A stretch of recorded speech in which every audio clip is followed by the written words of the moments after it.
This is a review of the book Heartbones by Colleen Hoover. I'm wearing a shirt that I think conveys the message of this book pretty well. It's a, how do I say this for YouTube's intents and purposes, an unalive king who's made of bones, obviously, and he is the king of hearts, so, you know, heart, bones, eh? So anyway, I'm just going to dive right into it because this book has been on my mind for a long time and I've really been wanting to talk about it with some people, so hopefully someone out there can appreciate this. Hopefully there's a young adult out there who won't internalize the messages of this book and become, just damaged because of it. So, summer of 2015, our main character, Bea, is looking at her mother who seems to be passed out in their trailer home. She's staring at a picture of Mother Teresa. The book begins by shaming poor people and people who live in mobile homes. Which is very classist and gross. And, most people would just be grateful to have a home at all. So it's problematic that we're shaming poor people for, having homes at all. The walls of a trailer house aren't made of the same stuff walls in a normal house are made of. In a trailer house, the walls crumble beneath your fingernails like chalk if you so much as scratch at them. At one point, her mother calls Mother Teresa a fraud. Bea had asked her mother one time, why do they have a picture of Mother Teresa on the wall at all? And the mother just says, the bitch was a fraud. We don't ever learn why her mother says this, why she might think that. It's pretty strange because that picture is like a totem in this book, but we never get any explanation as to why. Janine, who is Bea's mother, feels that Mother Teresa is a fraud. Bea definitely has really big mommy issues because she doesn't seem to care that her mom is dead for like a good hot minute there. During all of this, it's raining outside because, of course, it is. I sit down on the steps despite the rain still pummeling down on me from the heartless night sky. My hair and my clothes are soaking wet. So is my face, but none of the liquid streaming down my cheeks is tears. It's all raindrops, wet eyes, and a dry heart. My heart feels very dry. Bea's mom was an asshole, so of course I'm also not sad that she's dead. It's probably because the only dimension we're given about her character is that she's just a shitty drug addict mom, at least in the beginning of the book. I watched numbly as they carried her out on a gurney, covered with a white sheet. They put her in the back of a coroner van, didn't even bother taking her in an ambulance. There was no point. Almost everyone under the age of 50 who dies in this town dies from addiction. So, ambulances are for people who are on the cusp of life and death, right? So it's an emergency vehicle. So to me, it stands to reason that they would have carried her out in the coroner van because she was already long dead. She had a needle sticking out of her arm. She was a big meth addict and she was already dead. So that she wouldn't need an ambulance, right? Just me. So on the scene, there's a cop. His name is Buzz. I call him Buzz the Fuzz because who wouldn't? I can't help but have some questions about Buzz, though. So his son's name is Dakota, and we find out throughout the course of the book that Dakota is just a real piece of shit. He's inappropriate with an underage girl, and that's all we learn at first. So it begs the question, does Buzz know what sort of son that he has? Does he condone his behavior and cover it up, or is he aware of it at all? Or has he gotten tips about it and just not followed up? Any of these things could have been a compelling story, an interesting story to tell, but no, that's not the point of this book. It's a YA novel. It's another plot thread that Colleen Hoover just says, fuck it.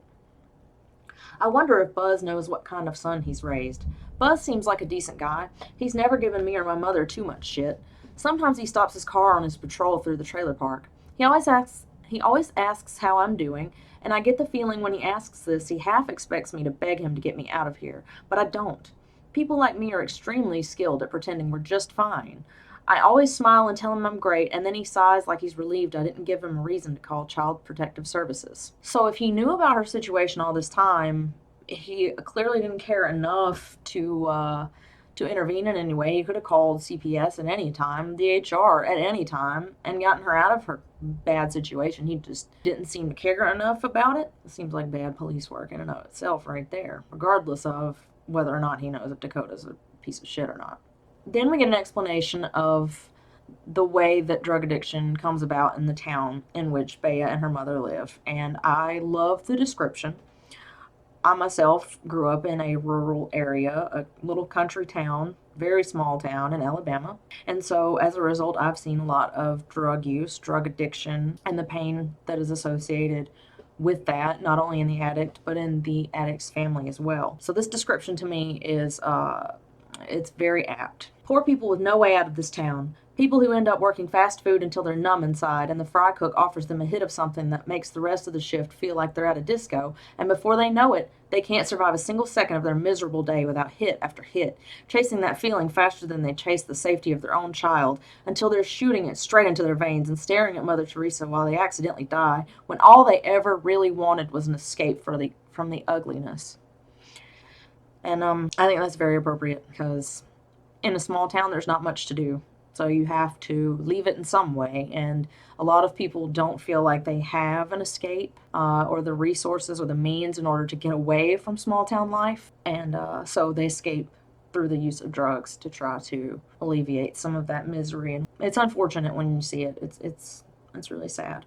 Although I will say the one thing I don't love about that is I don't know why Bea mentioned discos, because to me that really just doesn't seem like something that a 19-year-old in 2020 would reference. Bea mentions that she wouldn't let the school do a write-up or a photo op or anything like that in the yearbook for volleyball for her. She states that she doesn't want her parents to feel that they had anything to do with her accomplishments in life, that she very much wants the credit for what she has accomplished herself, which I understand that. She's a product of a one night stand. Her dad lives in a complete other state.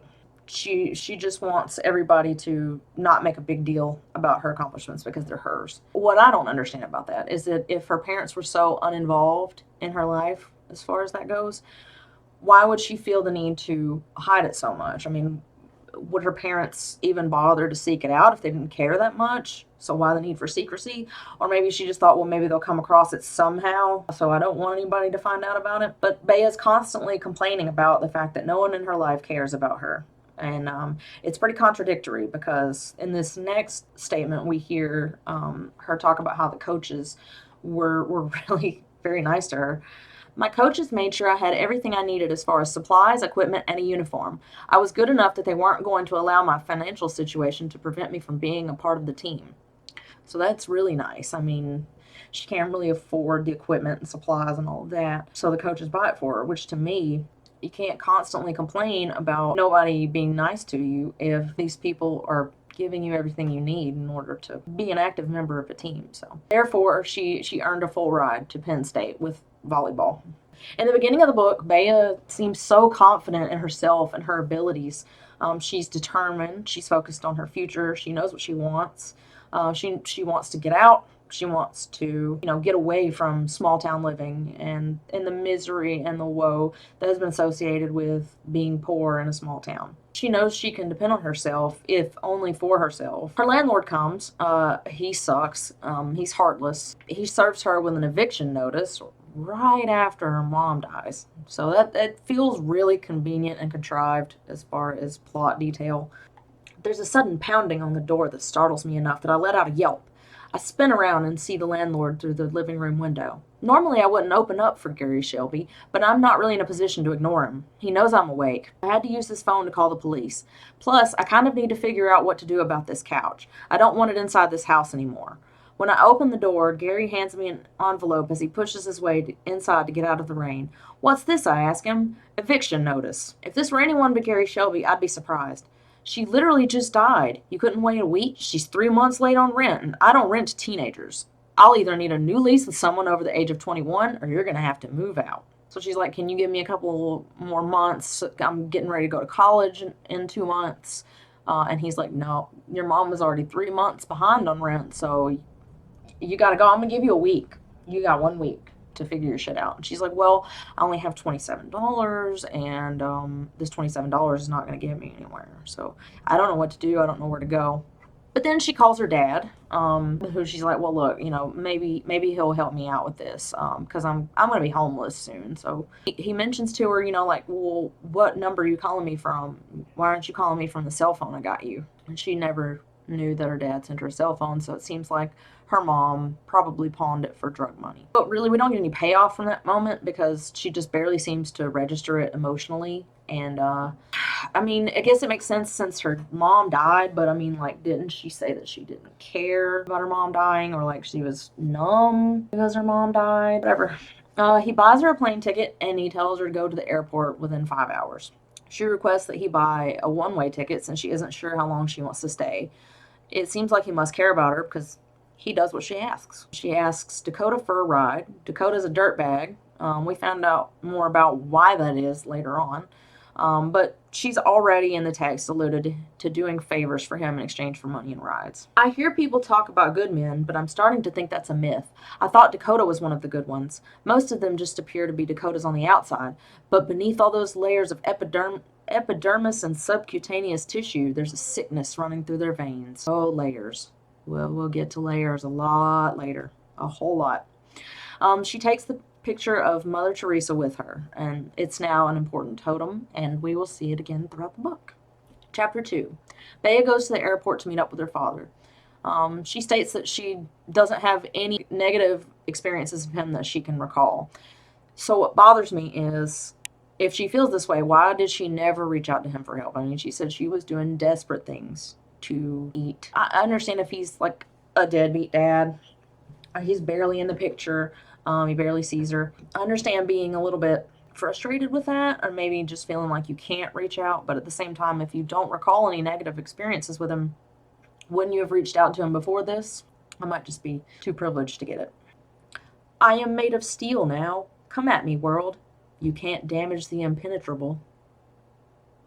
I hate this book. Don't worry, that throwaway line, oh, it's going to be mentioned again, at least 2 more times in this book. It turns out that her dad lied to her about having a broken leg so he wouldn't have to go to her high school graduation, which is real shitty behavior.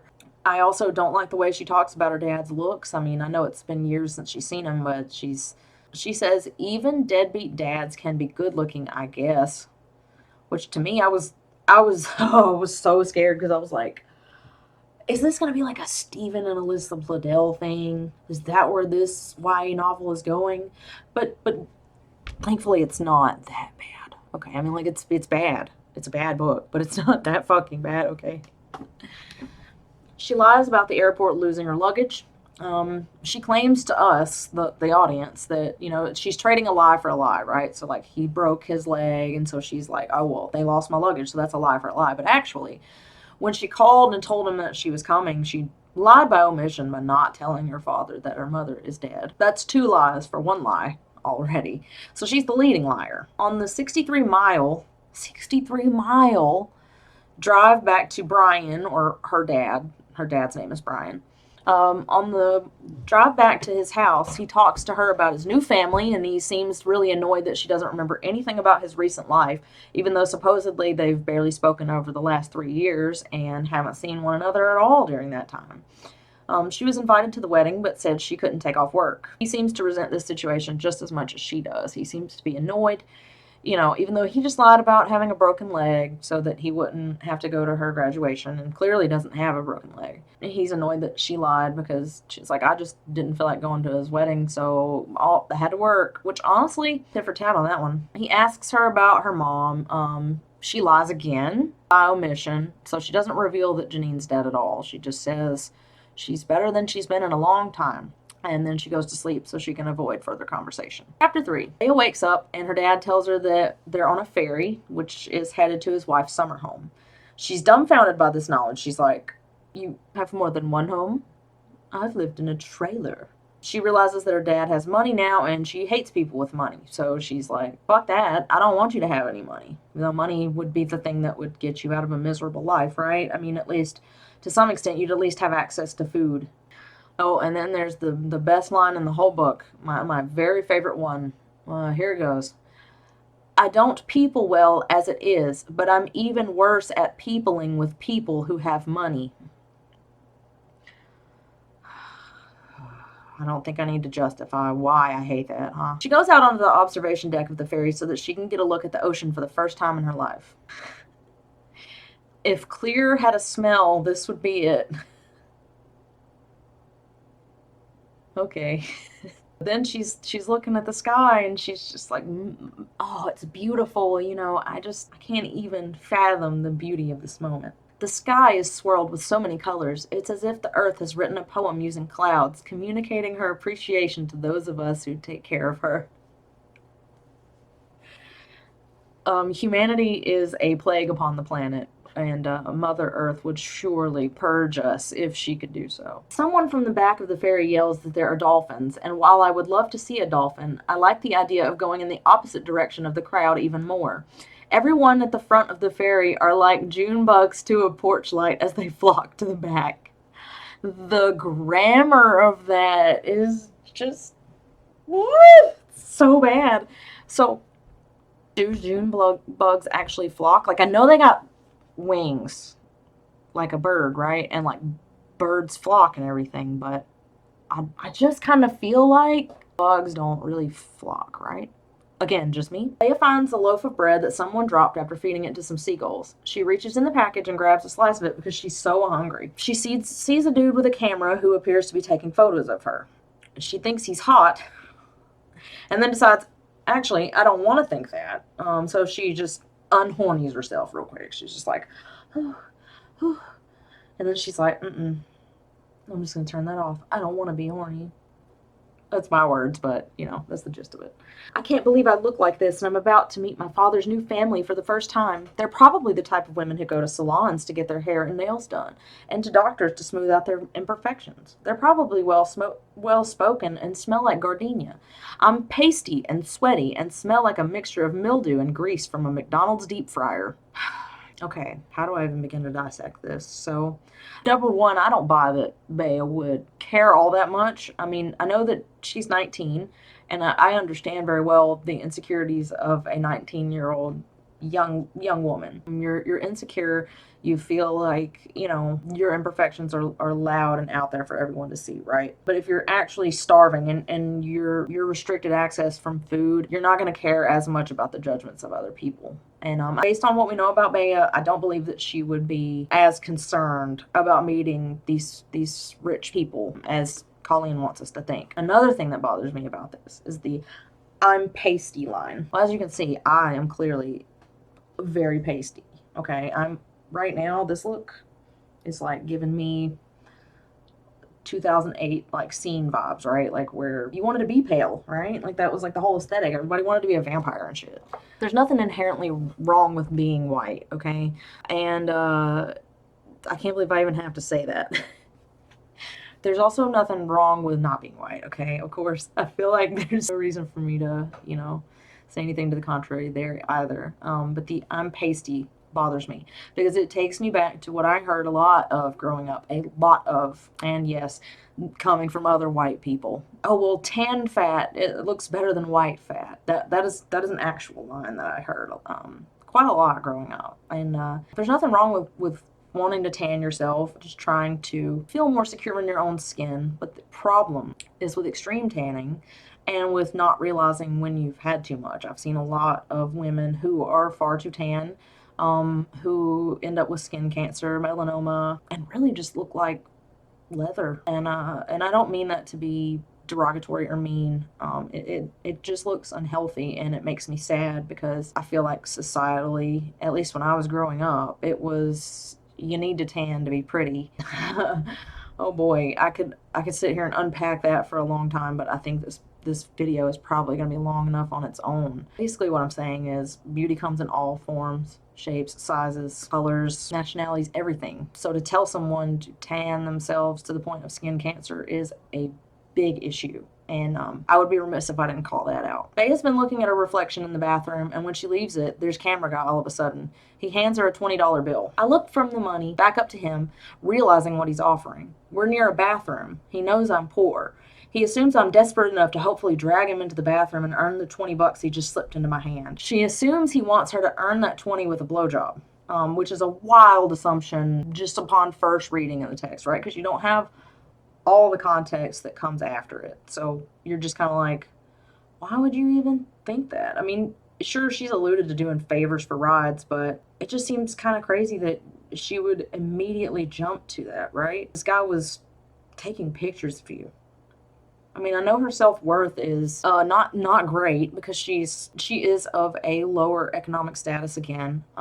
She has had to do a lot of questionable things in order to, feed herself over the years. And I don't know, it just seems a little bit much that she's just assuming that this guy handing her 20 is like him wanting to get head from her. It blows my mind. So she takes the memory card out of Camera Guy's camera, and then she just throws the camera. She just like lobs it, right? It falls on the ground, it breaks. And the guy's like, hey man, what the hell? So, it's not great that she just assaulted this dude. And broke his property over an assumption. So another guy comes up behind her. This guy is a friend of Camera Guy, and his name is Marcos. I turn around, prepared to rush away from him, but I bump into someone else. As if being trapped in a tiny corridor with a guy who just offered me $20 for a blowjob wasn't bad enough, now I'm trapped by two guys. This new guy isn't quite as tall as the guy with the camera, but they smell the same. Like golf. Is golf a smell? It should be. I could bottle it up and sell it to pricks like these. Is golf a smell, everyone? Is it? Is golf a smell? Please, let me bottle it up so I can sell it to rich pricks. Camera Guy explains that he wasn't trying to proposition her. He just thought she could use some help, Here's a 20, and he's just doing it out of the kindness of his heart. I want to respond with something clever, or anything at all, really, but I just stand frozen as we stare at each other. Something about this guy is digging into me, like his aura has claws. Oh, it's like every bad YA trope, like, oh, his aura has claws. Like, come on. Like, I couldn't even write a better comedic line than his aura has claws. She's only exchanged a few words with him, but she's like, he's damaged, and I can just tell that he's damaged. I guess she has like a damage radar, because the line on the back of the book is something to do with, damaged people can recognize other damaged people. It's like a club you don't want a membership to.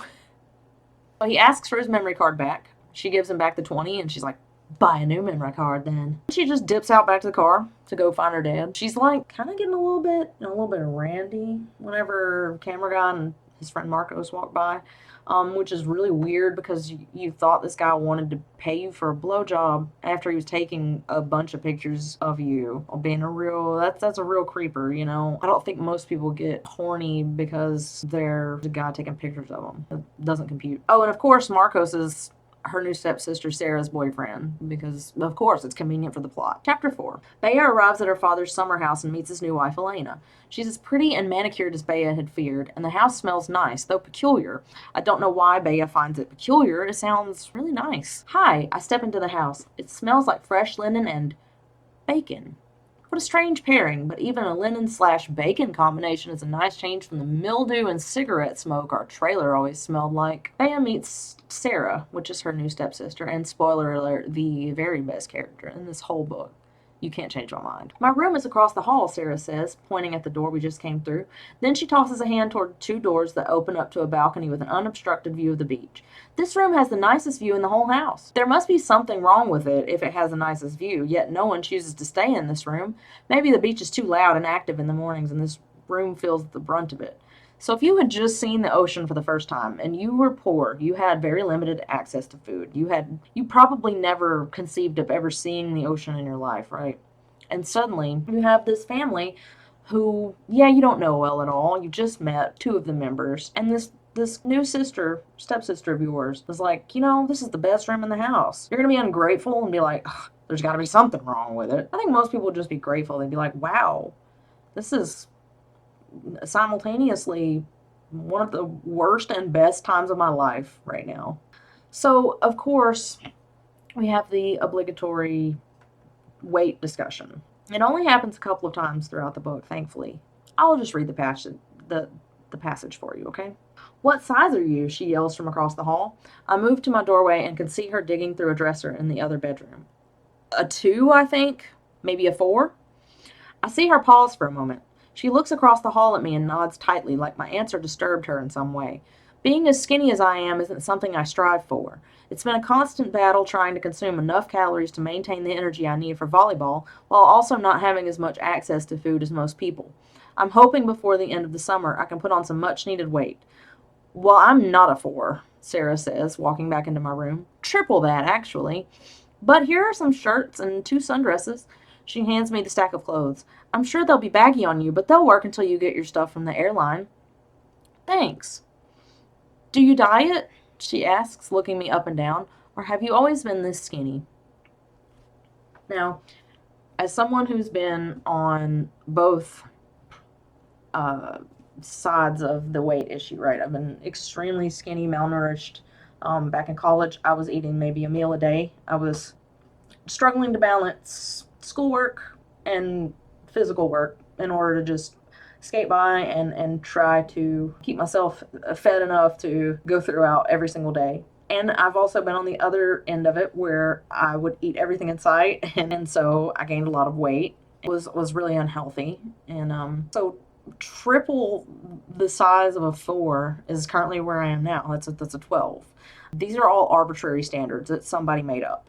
It's not like women's clothing is the same as men's clothing, right? In men's clothing, they have actual measurements on their pants, whereas we just have 2, 4, 8, 10, 12, blah, blah, blah, and on, which is arbitrary to me. Why don't we just have the same thing that men do? Just measurements. So we know exactly what size we are, right? Who's to say, a 0 looks any better than a 24 or whatever, or vice versa.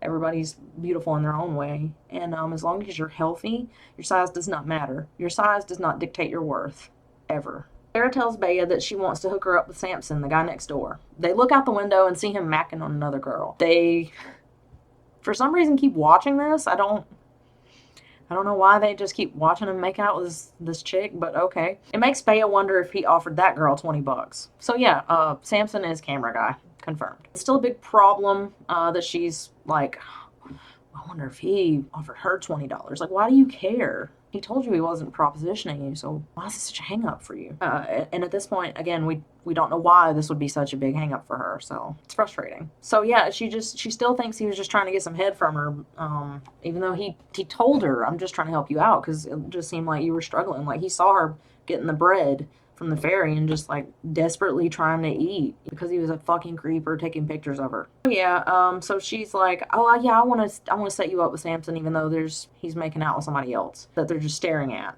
Bea is like, I've had a real shitty 24 hours, so she just goes out to her balcony and she just starts to cry. Looks like Samson's girl has gone to the beach, and so he just conveniently is out on his balcony right next door, and he just watches Bea cry. Thanks, I hate it. First, he sees me eating bread off the deck of a ferry. Then he offers me money, and I'm still not sure of his motives behind that offer. Then I find out he's my new neighbor for the summer, and now he's witnessed the first breakdown I've had in years. Great. Fuck this summer. Fuck these people. Fuck the whole current state of my life.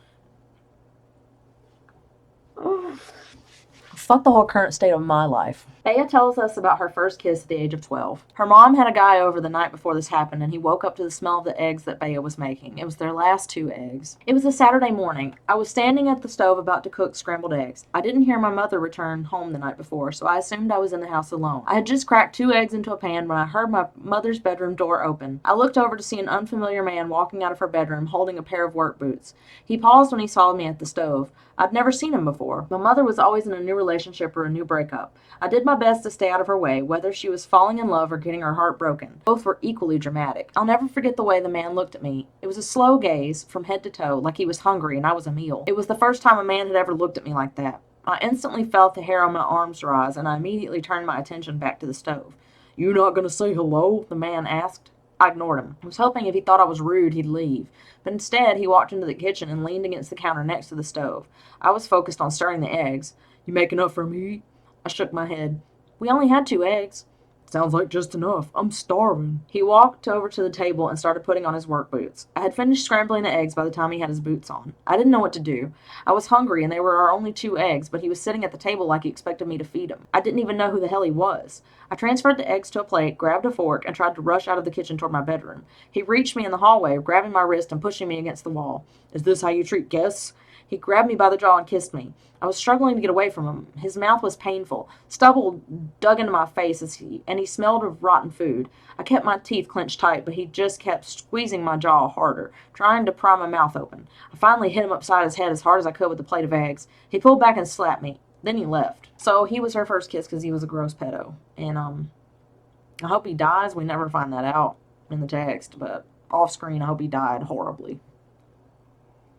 She says after that she's slapped a lot of her boyfriends off of her. Yeah, it seemed to be a pattern of her mom letting gross men into the house to almost assault his daughter. So now eggs make her sick because of that trauma, which is utterly understandable. So of course the family's making eggs for dinner that night because this time just can't get any worse for her, right? Samson and Marcos are coming over for dinner because that's a weekly thing that happens with them, apparently. She essentially lets them all know that she was working at McDonald's to survive, which seems to take them all aback. Her dad lets her know that her mom received money from him, but Bea never saw any of it. She has a visceral response to this and has trouble eating.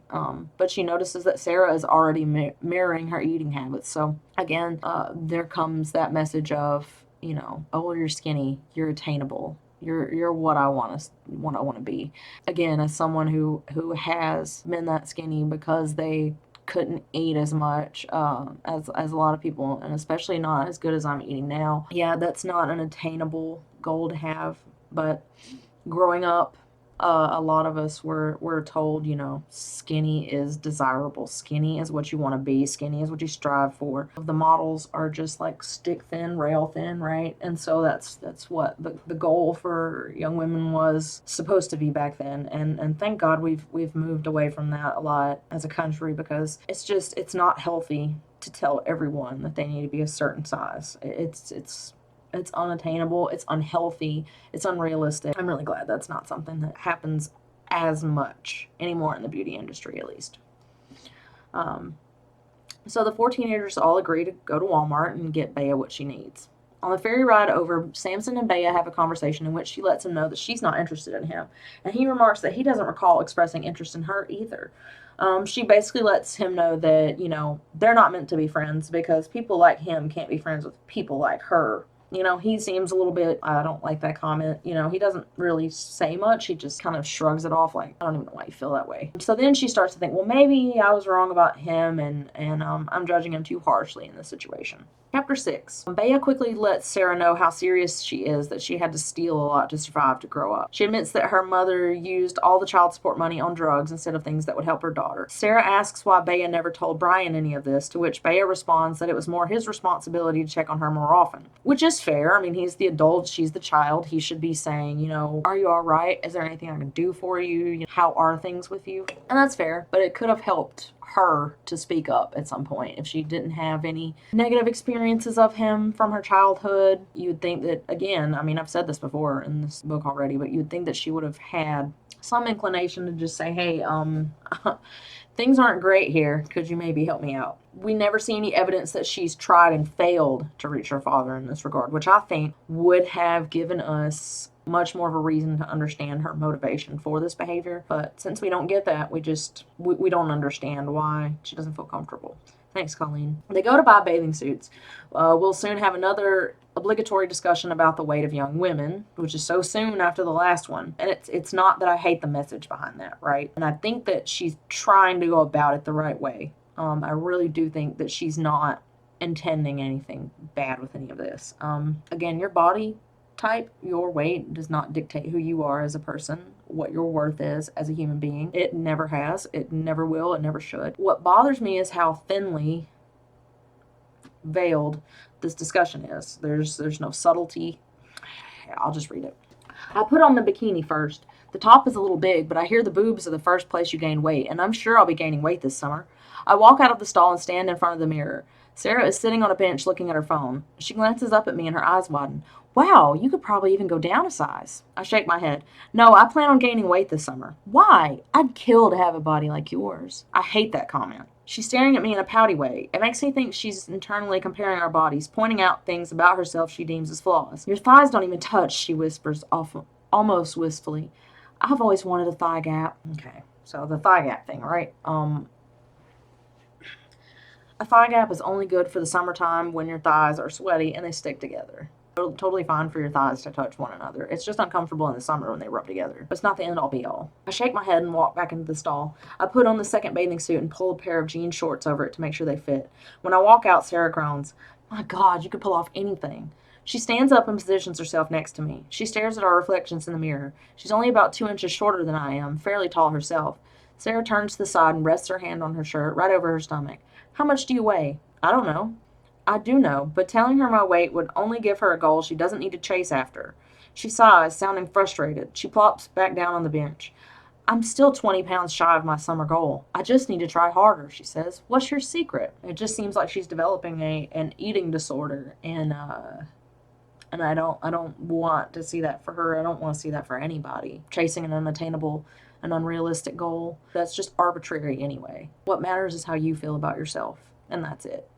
There is a very wholesome moment in the book where they seem to be helping one another. It's women helping other women, right? And it's easily one of the most wholesome sections in the whole entire book. They grab some donuts and chocolate milk and they sit down in the dairy section. She looks around us a moment, then she slowly lowers herself to the floor next to me. I hand her one of the chocolate milks. I open mine and take a big drink of it and then grab another donut. You're crazy, Sarah says finally, taking a donut for herself. I shrug. There's a fine line between hungry and crazy. Facts. She takes a drink of her chocolate milk and then leans her head against the cooler. My God, this is heaven. She stretches her legs out in front of her, and we sit together in silence for a while, eating donuts and watching shoppers give us strange looks. I'm sorry if I said anything about your weight that offended you, Sarah finally says. It didn't. I just don't like seeing you compare yourself to me. It's hard not to. It doesn't help that I'm spending the summer on the beach. I compare myself to every girl in a bikini. You shouldn't, I say. But I get it. It's weird, though, isn't it? Why do people judge other people based on how tightly their skin clings to their bones? Now, that last line really just made me question what I'm doing with my life. Why do people judge other people based on how tightly their skin clings to their bones? I don't like that summation at all. But up until that point, it was a really nice scene. Now, Marcos and Samson show up while they're eating and drinking. Sarah holds up her chocolate milk. Bea told me to stop obsessing about my weight and made me eat junk food. Marcos laughs and reaches down into the bag for a donut. Bea is right. You're perfect. And that is, like, genuinely one of the sweetest moments in the whole book. Right after this last amazing, sweet moment, I want to read a book about Sarah and Marcos because it is a way better love story than Heartbones. Chapter 7. Bea doesn't know how to set up her new phone her dad told her to get. Samson offers to help her. The same one who was taking pictures of her when she first saw him. The one who said, I don't recall saying that I was interested in you. But he also didn't say, I'm not interested in you. So then Bea's like, I don't have any interest in someone who has so little interest in me. I hate this. I hate this. Sarah grins before she closes the door, like Samson setting up my phone is somehow going to lead to a summer fling. I hate that it's a goal of hers. I really have no interest in someone who has such little interest in me.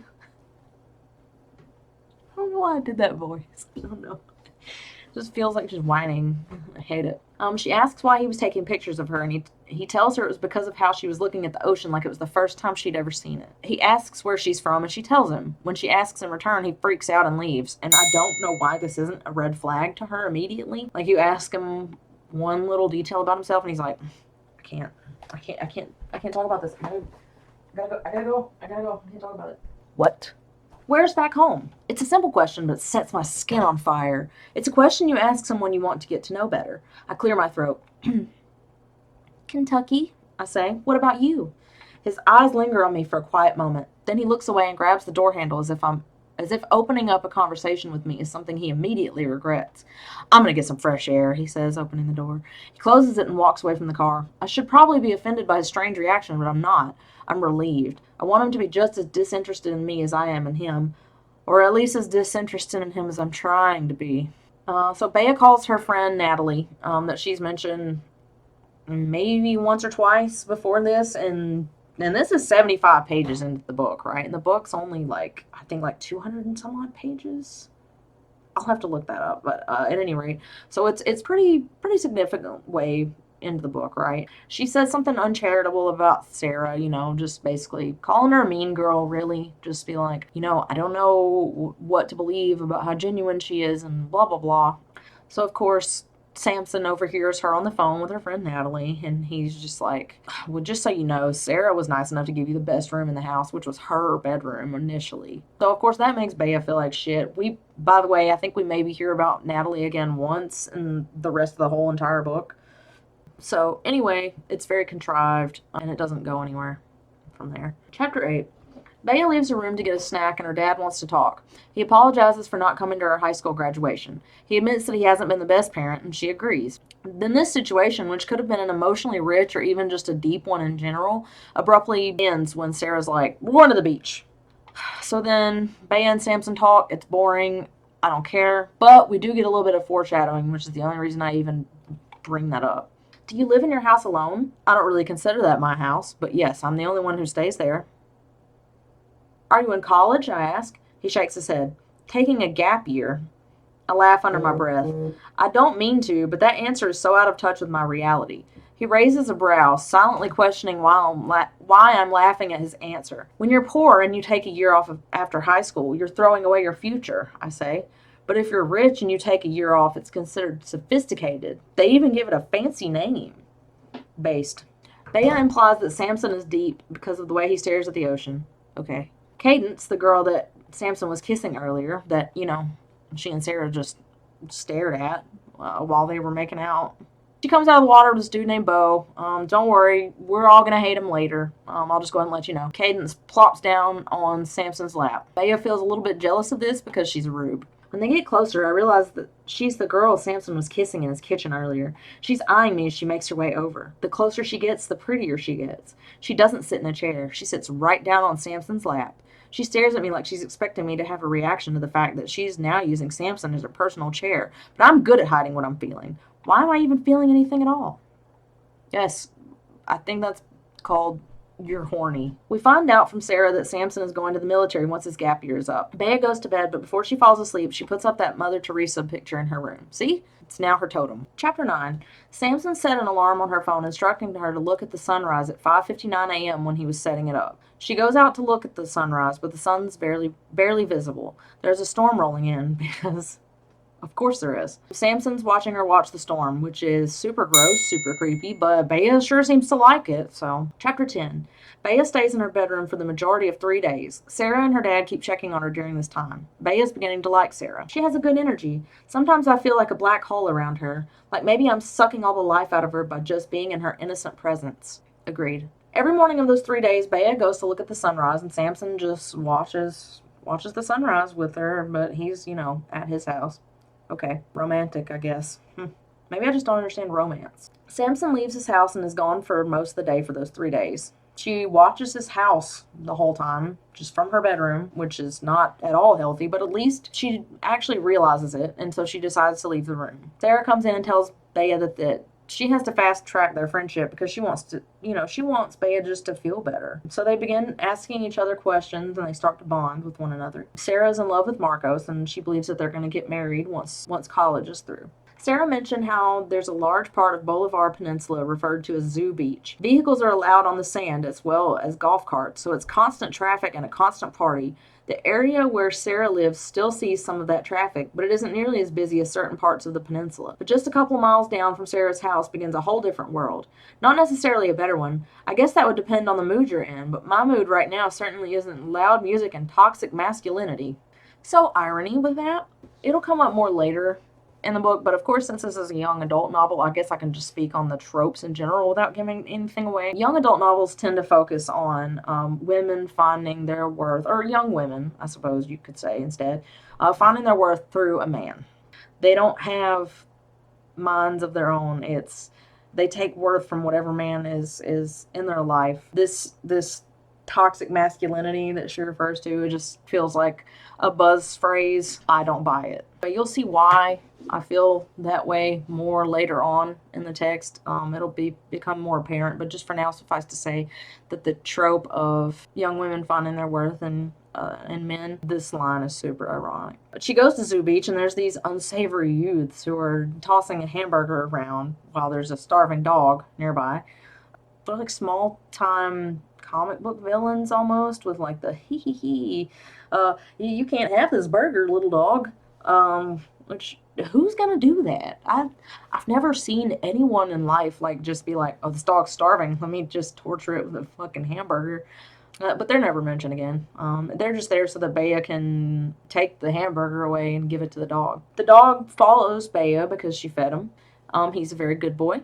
He deserves more hamburgers. She feeds him some sliced turkey at home, which he likes, and now she has a pet. Again, what a good boy. Anyway, Samson calls to her from a nearby house's roof. He has his shirt off, so of course she gets all hot and bothered about that. He calls and tells her to come up to the roof, so she goes to the stairwell in the house. I push the door open and feel extremely weird being in an unfamiliar house. I quickly head for the door on the left and open it. It's a stairwell that leads all the way up to a small enclosed circular seating area at the top of the stairs. It's shaped like the top of a lighthouse and is situated in the center of the house. It's encased in windows with a 360-degree view. It's stunning. I don't know why every house doesn't have one of these. I'd come up here every night and read a book. That's the first time we hear of her ever reading a book. She was at the house for 3 days. She couldn't have gotten a book at Walmart or something when they went. These rich people don't have a book in the house that she could read. So she was in her bedroom for 3 days. She could have read a book, but we just now hear about her wanting to read because she's like, oh, this house is super cool. I wish I could read a book up here. Shut up. It's just nonsense. So he tells her that he's fixing his friend Marjorie's leaky roof. His hair is wet from sweat, so it's a darker blonde than normal. There's a necklace hanging around his neck, and every now and then when he moves, I can see a flash of a tan line beneath it. He must never take it off. It's a piece of wood hanging from a thin, black braided cord. Does your necklace have meaning? He nods but doesn't explain what that meaning is. He just keeps working. Are you going to tell me what it means? He shakes his head. Okay then. I sigh. What am I even doing trying to have a conversation with him? I forgot what it's like. So I feel like this should have been a red flag for her. Like, this is twice now that I can remember at least that he's just like dodged her questions. That he's just like, I don't want to talk about it, or just won't talk about it at all. I don't know how that's not a red flag, but she's just like, well, he just doesn't like to talk about himself, I guess, so maybe he's just real humble or something. I chew on my lip. It seems like a lot of questions are off limits with him. I hate it because it makes me even more curious. I don't come across people who hoard secrets like I do. Most people want a listener. Someone they can spill everything to. Samson doesn't want a listener. Neither do I. Which probably explains why conversations between us feel different than conversations I have with other people. Our conversations feel splotchy, like globs of ink and lots of white space. And all I'm seeing is red flags. Samson runs a thumb across his bottom lip, so naturally I'm already staring at his mouth when he begins to speak.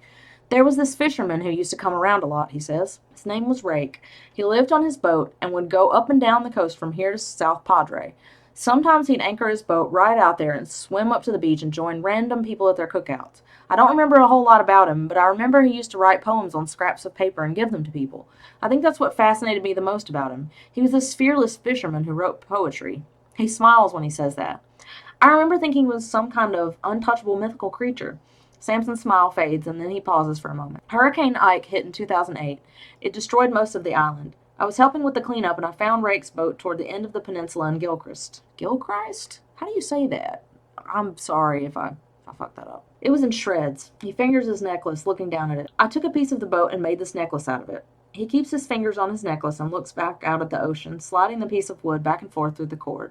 What happened to Rake? Samson faces me. I don't know. He wasn't technically a resident of the area, so he wasn't counted among the missing or dead. But he never would have abandoned that boat, even during a hurricane. I don't know that people actively searched for him, to be honest. I'm not sure that anyone even noticed he was missing after the hurricane. You noticed? Samson's expression changes when I say that. There's a sadness in him, and a little bit of it seeps out. I don't like it because apparently sadness is what I connect with. I feel like he's touching at my soul with that look. Bea starts to realize that she's been hasty in her judgments of Samson and of Sarah, and maybe even rich people in general, which I like to see. I like that development in her character. I think it adds some depth to her, and I think it's very important for her. Bea goes downstairs and she sees that the dog has waited for her to come down. The dog is still in the same spot when I make it back outside. He's looking at me excitedly, his tail wagging when I reach the bottom step. Look at you being all obedient. I bend down and pet him. His hair is all matted. The poor unloved thing reminds me so much of myself, which would be cute and heartwarming, but it's not, because we never read anything about Bea correcting this matted hair. Like, she doesn't give him a bath. She doesn't brush him out. Poor little matted thing, and as far as we know, that's what he is to this day. And I hate that. So she also meets Marjorie at this time. She's the owner of the house with the bitchin' view. Is that your dog? I follow the voice until I see a woman seated at a picnic table beneath the first level of the house. She's messing with a bag of something sitting on her lap. She's older, maybe in her 70s. She must be Marjorie. I don't know, I say, looking down at the dog. We just met. I walk closer to the picnic table. The dog follows me. You a friend of Samson's? She asks. I don't know, I say, repeating myself. We just met, too. She laughs. Well, if you figure him out, let me know. He's a mystery, that one. I guess I'm not the only one who thinks that about him. He wanted me to see the view from your roof. It's gorgeous. Now that I'm closer, I can see she's cracking pecans. I lean against one of the stilts holding her house up. How long have you known Samson? I ask her. She lifts her chin in thought. Since the beginning of the year, I guess. I had a heart attack in February. Can't get around like I used to, so he comes over every now and then and I put him to work. He doesn't complain. He also doesn't charge me, so I'm not sure what he's getting out of it. Bea likes the fact that he doesn't charge the 70-some-odd-year-old lady for doing work on her house. Marjorie gives her a bag of pecans. She suggests naming the dog Pepper Jack Cheese. I hate it. It's awful. So then, of course, Bea names the dog Pepper Jack Cheese. Chapter 11. Bea starts telling us that she went to a small elementary school in which she only had one friend, Natalie. Oh, there, look, she came up again. The plot device came up again. I don't care about Natalie. Bea lets us know that she was not bullied, but she was excluded from a lot of things. And she understands that part of it was probably her own exclusion, like, oh, it's self-inflicted, right? She thinks perhaps, like, by judging rich people, that she might be lumping them all in together. Like, okay, these rich people were mean to me growing up, so this group of rich people is going to be, awful to me. And part of that I can see, but that her realization of that is the start of her doing better with that sort of thing. And you always want to see growth like that. It also makes her more relatable. She goes to a bonfire cookout thing on the beach. She brings the dog with her, and she decides to just call him PJ. And that's great. I'm glad, because Pepper Jack Cheese is a fucking stupid name for a dog. She runs into Samson. Of course she does, because they're fucking neighbors. So, why wouldn't she run into him? But she's like, oh, I'm already finding comfort in his presence. Which, why? It's not deserved. They go out into the water after Samson tells Bea that Marjorie named her cats after cheese. Marjorie might be declining. Tells her that he mostly tries to be invisible every day when he leaves his house. She asks him to explain that, and he's like, I don't feel like talking about this. Which, what is this, like, time number 3, 4, that he's like, I just can't talk about this. I just can't talk about it. She calls him layered, and I hate this, and I feel like she's referencing Shrek, and that's never credited, and it's just unforgivable. I can't figure you out, I say. His expression doesn't change at all, but his voice has a tinge of amusement to it when he says, I didn't think you wanted to. That's because I thought I had you figured out, but I already told you I was wrong. You're layered. Layered? He repeats. Like an onion or a cake. Definitely an onion. Your layers are the kind of person has to peel back. Is that what you're trying to do? I shrug. I have nothing else to do. Maybe I'll spend my summer peeling back all your layers until you finally answer a question. Hate this. They challenge each other to a who can be more toxic contest, which is, of course, my word, by agreeing to reveal as little of themselves as possible to one another. Then they start getting closer to one another in the water, like, oh, their thighs are touching and stuff. Ooh, scandal. She backs up because she doesn't want to feel how she did when she and Dakota kissed. So by this point, we know that something bad's happened with Dakota, but we don't know what that bad thing is. We've heard things be alluded to, like favors and, jumping to the conclusion that this guy just wants you to earn money through, a blowjob. But it still has less emotional impact than it could have had we known prior to exactly why she doesn't want, Dakota to kiss her. So he starts to get closer to her, and she's excited, and she's nervous, and she starts to ask him questions, and some of them he actually answers.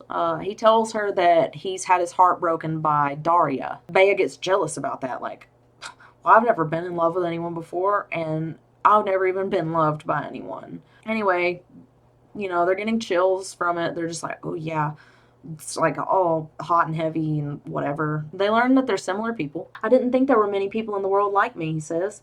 You think we're alike? I want to laugh at that comparison, but there's not an ounce of humor in his expression.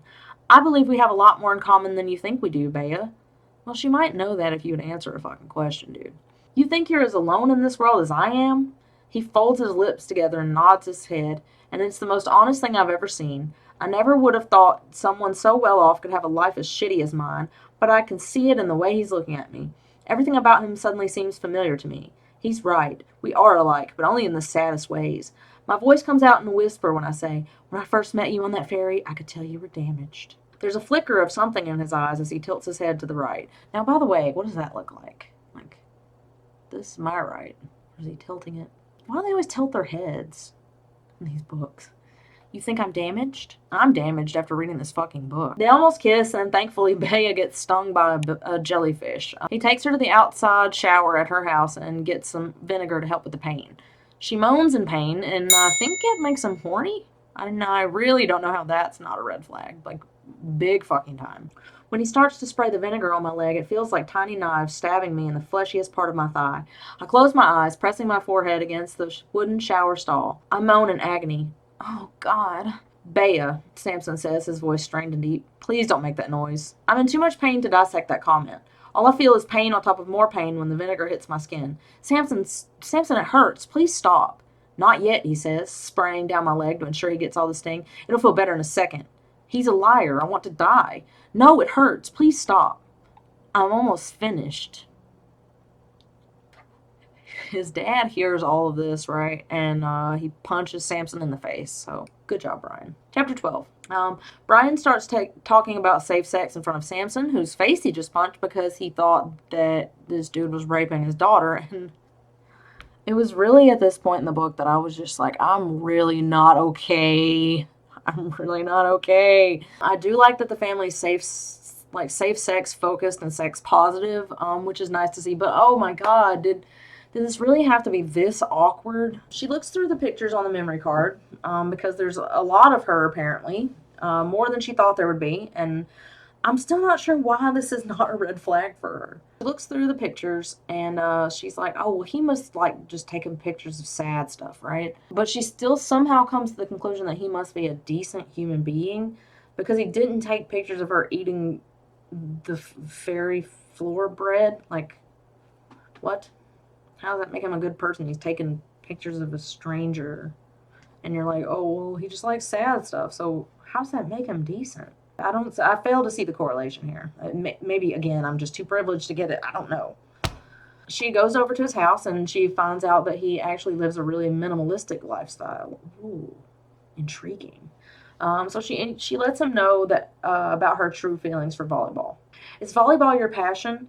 His question makes me pause. No one has ever asked me that before. No, I don't enjoy it that much, to be honest. Why not? I worked hard at it because I knew it was my only way out of the town I grew up in. But no one ever came to watch me play, so the actual sport started feeling depressing to me.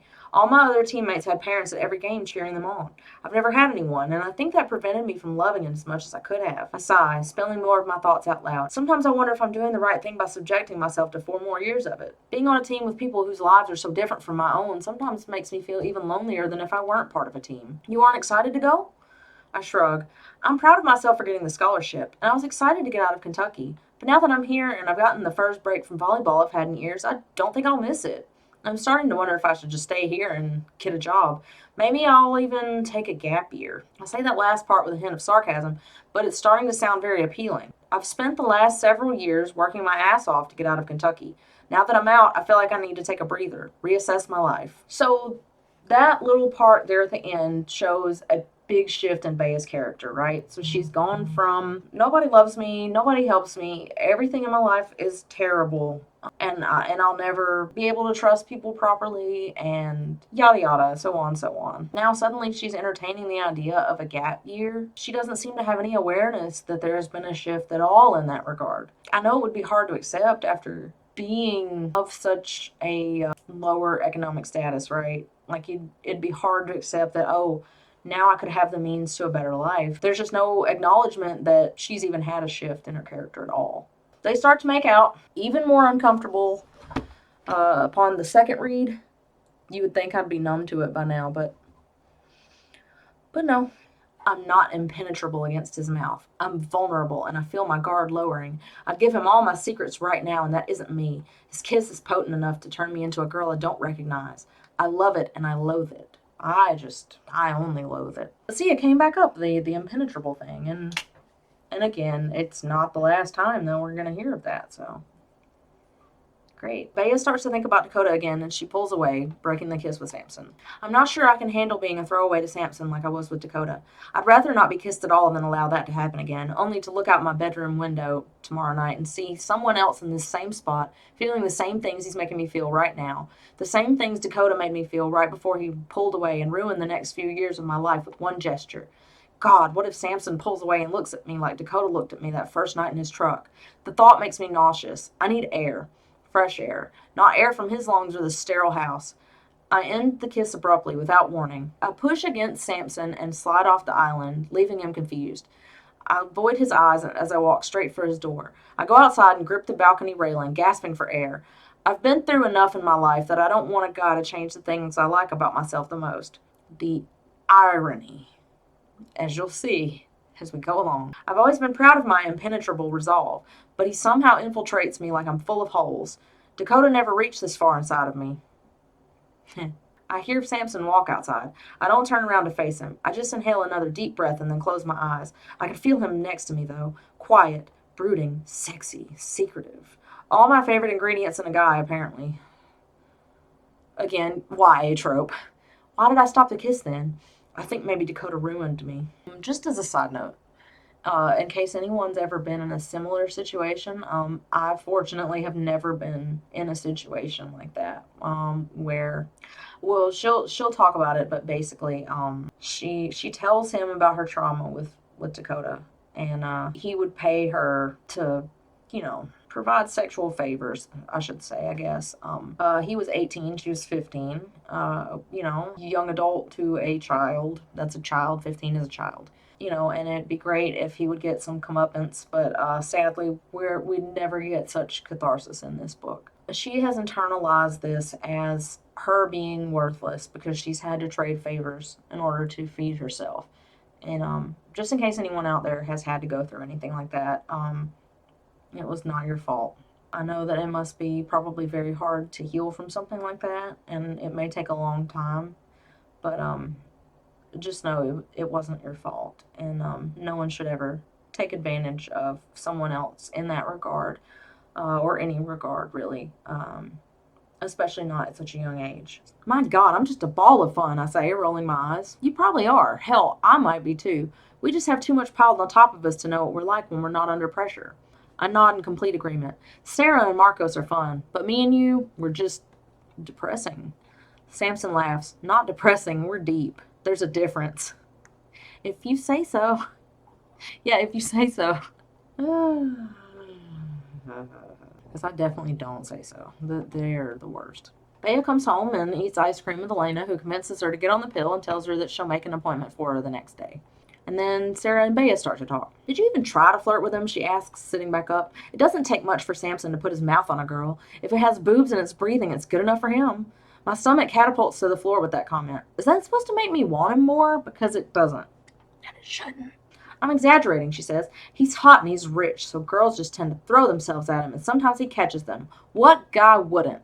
Yeah, so we're talking about, earlier, whenever I said that toxic masculinity thing was going to come back up, that's a problem. I know that she's a young woman, but this just goes to show that you shouldn't be giving these messages to young women. Oh, well, of course, he's hot and he's rich, so girls will just throw themselves at him. I mean, that's just guy behavior. That just gives rich guys justification to treat women like shit. But okay. That's the one thing that Sarah says in this whole book that I just am not okay with. Sarah tries to convince Bea to enter a fling with Samson. I'm not good at relationships. Neither is Samson. I'm leaving in August. So is Samson. What if it hurts when we end things? It probably will. Then why would I want to subject myself to that? Because most of the time, the fun you have that leads to the pain is worth the pain. I love that. I wouldn't know. I've never had fun. Yeah, I can tell, she says, no offense. None taken. I turn my head and look at Sarah. She's on her side, her head held up by her hand. I've never had feelings for anyone before. If that happens, how bad is it going to hurt when summer is over?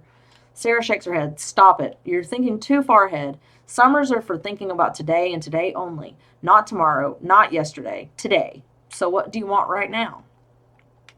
And I really like that. And Bea basically just says, like, well, I want some ice cream. So then they go eat ice cream, and they're just like, they're enjoying their sisterhood, and it's nice. Chapter 13.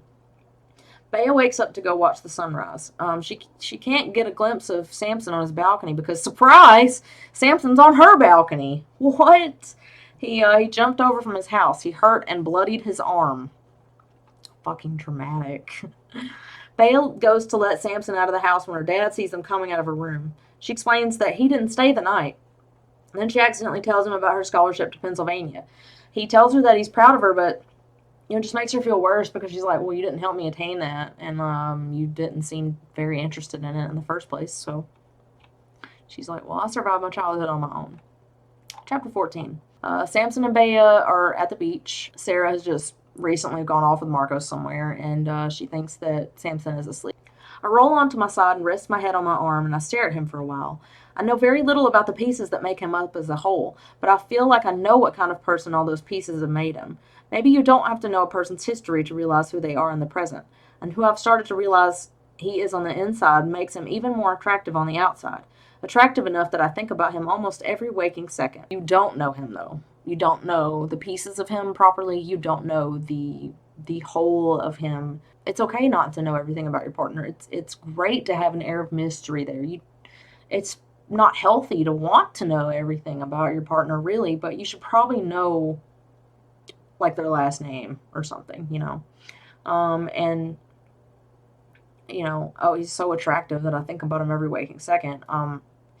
Again, that's not healthy. I mean, even if he is attractive enough to you, it's like you don't know him well. You just think he's hot. But I do remember what 19 was like, so maybe I should go a little bit easier on Bea with that one. Bea, Samson, Sarah, and Marcos are all going to go on a double date later because Bea's never tried shrimp before. So they're like, oh man, we gotta do that, He's like, oh, well, I'll just order for you later, since you never tried it. I'll order something that you should like. And she's like, well, that's chauvinistic. And it's like, oh, poo-poo, no problem, But no, it really comes off like chauvinistic. Unless, of course, he was joking. But we're not specifically told that, so... Then Bea says y'all for the only time she ever does in the whole book, so that's a problem. If you say y'all once, you probably say it a lot. At least in my Alabama experience. Chapter 15. As Bea goes to try shrimp for the first time, everyone watches her with what seemed like bated breath. Sarah says y'all for the only time she ever does in the whole book, so that's also a problem. It's like Colleen forgot that they were in Texas for a bit and was just like, you know what people from Texas say, right? They say y'all a lot, so I'm going to put that in there. And then I guess she just kind of forgot that she forgot that because nobody else says y'all throughout the whole rest of the book. Y'all are acting like her reaction is going to be life or death, Sarah says. I'm getting hangry. It'll only be life or death if she's allergic to shellfish, the waiter says. I pause before taking the bite. What exactly falls under the definition of shellfish? Samson says, lobster, shrimp, things in shells, crab, crawfish, turtles, Marcos says. Turtles aren't a fish. What? Turtles aren't a fish? New York best-selling author. New York Times best-selling author. It just doesn't... I don't think it means what it used to. It was a joke, Marcos says. Have you ever had lobster or crab? Samson asks me. I've had crab. You should be fine then. For Pete's sake, just eat it before I do, Sarah says. I'm starving. I bite down on the shrimp, only eating half of it. Everyone is watching me chew, even Sarah. It's got a decent flavor. It's not the greatest thing I've ever had, but it's good. Not bad. I pop the rest of it in my mouth. Samson smiles and hands the menu to the waiter. We'll both have the shrimp platter. The waiter writes it down and walks away. Sarah scrunches her nose up. He really did just order for you. I can't tell if that's cute or disgusting. I tried ordering for you once and you elbowed me in the side, Marcos says. Sarah nods. Yeah, you're right. It's disgusting. And once again, Sarah, best character in this entire book. Period. You cannot change my mind. Sarah is best character. Guy recognizes Samson in the restaurant and calls him Sean. Samson also recognizes this guy and gets up and hugs him. The guy asks when he got out, which Samson doesn't reply, but just kind of ushers him away from the group. Once again, red flag. He also gets dodgy when Sarah starts asking him questions about it.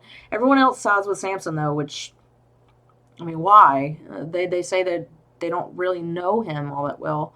But I guess now we just know that his name's Sean Sampson. She waves her hand toward the direction the guy went. He called you Sean. And then he asked you when you got out. Where have you been? Jail?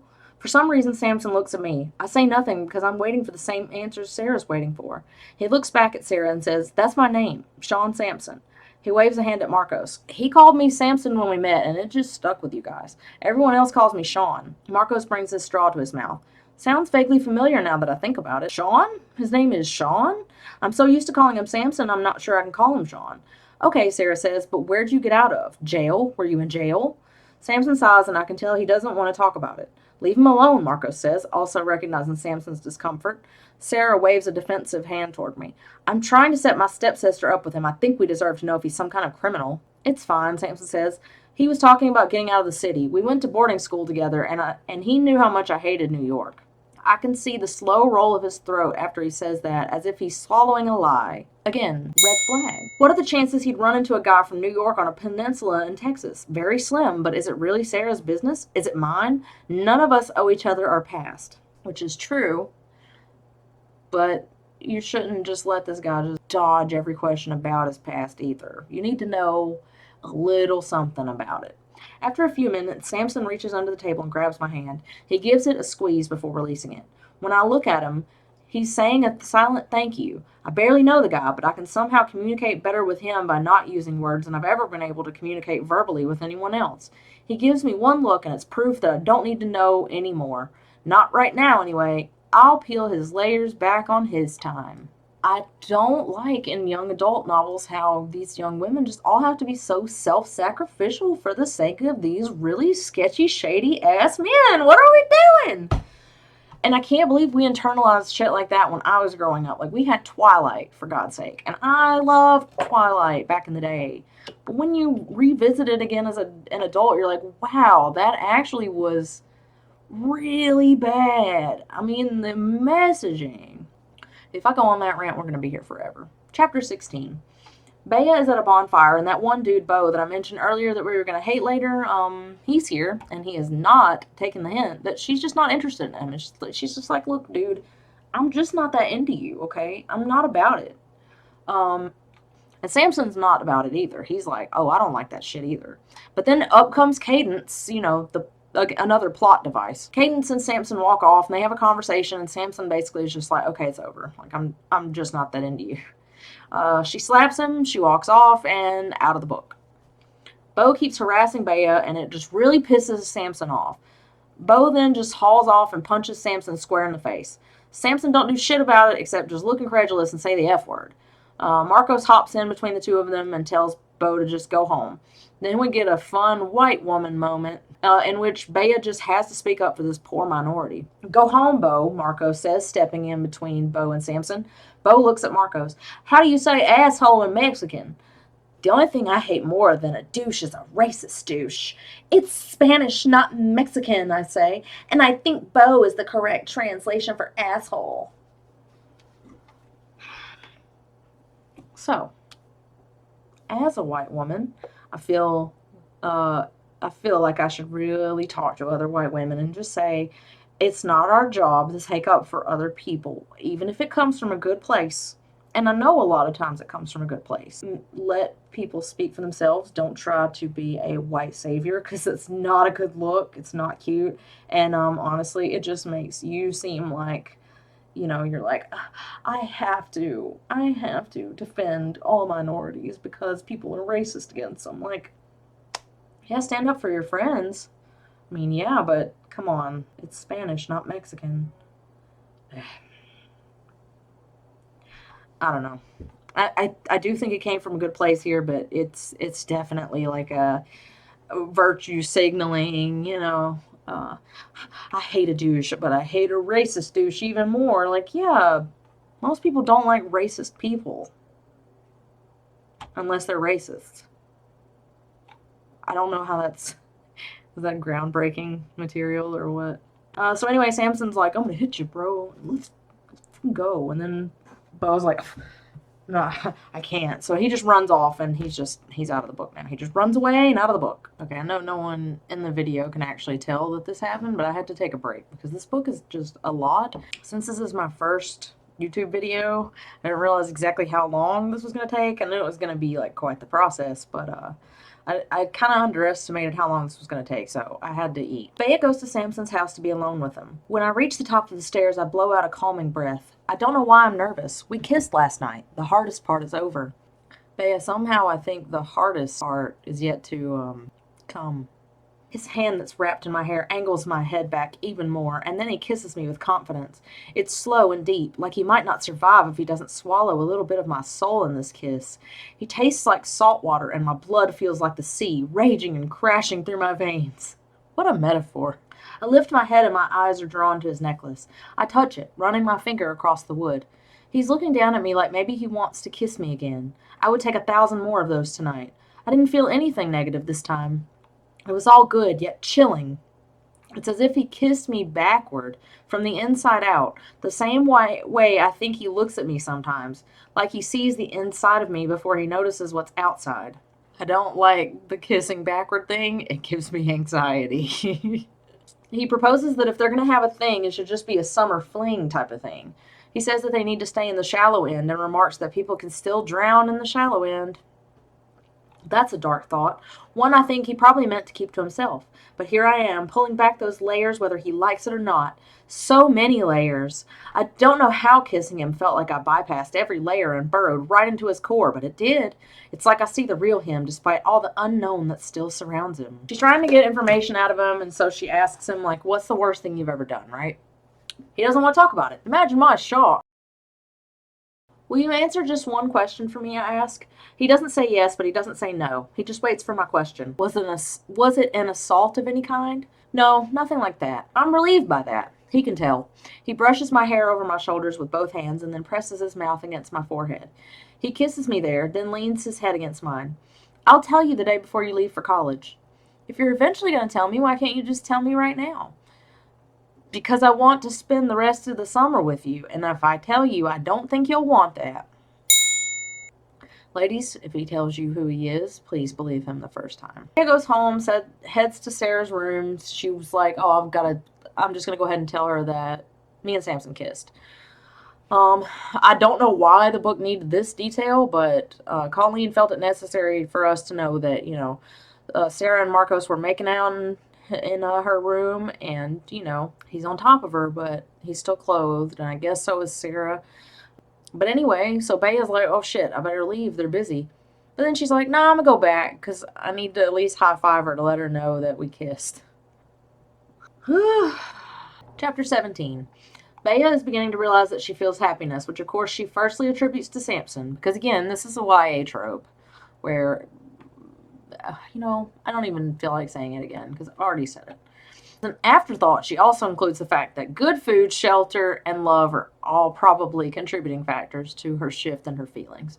Samson comes over to watch the sunrise, and I guess that's just their thing now, so. Bea feeds him grapes, which I guess is supposed to be romantic, like, oh, well, you see lovers, and, they're feeding each other grapes or something, but to me, I've also seen that as, like, the fat royal guys, like, getting fed grapes by his servants, so that's a problem.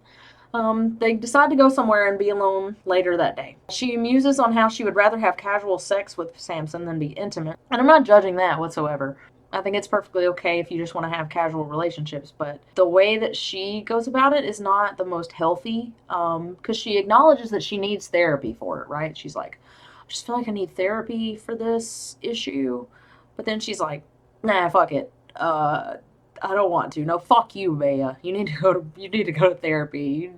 You need some help. You need to quit being so fucking flippant. Ocean therapy has worked wonders for me so far, and it's free. But that doesn't come with a licensed therapist that can actually help you work through your problems. So the fact that that's in the book bothers me, Colleen, and you don't need to be telling young women that ocean therapy is going to be what fixes their issues. Fucking asinine. He takes her to a secluded part of the beach, which apparently used to have more houses on it, but it was leveled by Hurricane Ike. He sets up a picnic. Then he also lets her know that he found Rake's boat here at one point in time. So they go in the water and they start making out again. I'm so tired of reading them making out. It never gets any easier. What kind of things make you happy, Samson? Rich people are never content, he says instantaneously. That's sad that he didn't even have to think about it. So the saying is true, money doesn't buy happiness? When you're poor, you have things to reach for, goals that excite you. Maybe it's a dream house or a vacation or even a meal at a restaurant on a Friday night. But the more money you have, the harder it is to find things to be excited about. You already have your dream house. You can go anywhere in the world anytime you want to. You could hire a private chef to make you every food you ever crave. People who aren't rich think all those things are fulfilling, but they aren't. You can fill your life with nice things, but nice things don't fill the holes in your soul. What fills the holes in a soul? Samson's eyes scroll over my face for a few seconds. Pieces of someone else's soul. God, help me. So anyway, he sucks on their nipple, then they get out of the water and they head back home. We've already heard twice that she uses the ocean as therapy. But suddenly once Samson suggests that she, listens to the sound of the ocean and lets it heal her and calm her. Now all of a sudden, oh, well, she never thought about doing that before until Samson suggested it. Even though that was just a couple of pages ago. They realize that PJ the good boy is missing, so they go to look for him. They find him near a sand dune. He's apparently just dug up a skeleton, like a whole human skeleton. Crazily enough, you wouldn't believe it. You just wouldn't even believe it, right? But it's this Rake guy. The guy that was like the fisherman poet that Samson has this weird connection with. How he's got that necklace that's got the piece of the wood on it from Rake's boat. Yeah, that guy. I guess I can suspend my disbelief enough to say, oh, okay, sure, maybe this dog just happened to find this skeleton because he was looking for bones. Because dogs like bones. But okay. She wants to report it to the police, but he's like, please don't, please. He wouldn't want that. He doesn't want to be buried. He wants to be thrown in the ocean. Samson stands up and disappears back over the dune. I have no intention of being left alone with human remains, so I follow after him. Which I think is fair. I think it's fair. You don't want to be left alone with human remains. For the first time in my life, I actually feel an overwhelming need to hug someone, but I don't. I don't want our first hug to be attached to such an awkward moment. Somehow I think awkward is probably the wrong word that I would have used there, but okay. Chapter 18. Bea gets home and Sarah asks her what the kiss was like. Where is Samson? Sarah asks. Great question. Helping someone. He'll be back soon. I take a drink of water, washing the lies out of my mouth. Part of me wants to tell Sarah the truth, but I know better. How would I even come out and say, hey, Sarah, there are human remains down the beach and Samson is digging them up and throwing all the bones into the ocean? Yeah, she wouldn't be able to handle anything of that magnitude. So, what was the kiss like? Sarah asks. I look at her and she's staring at me with hope in her eyes. I get the feeling she'd probably prefer a stepsister who will gossip with her at night while they brush each other's hair. I'm sad she didn't get that. Instead, she got me. No fun, Bea. The kiss was actually kind of depressing. What? Why? I'm not saying it was bad. He's a great kisser. He's so serious all the time. So am I. It's difficult to share a fun, sexy kiss when there's nothing fun about either of us. I sigh and rest my head against the chair. Sometimes I wish I could be more like you. I wish you could be more like Sarah, too. Sarah laughs. If you were more like me, Samson wouldn't look at you the way he does. That makes me smile.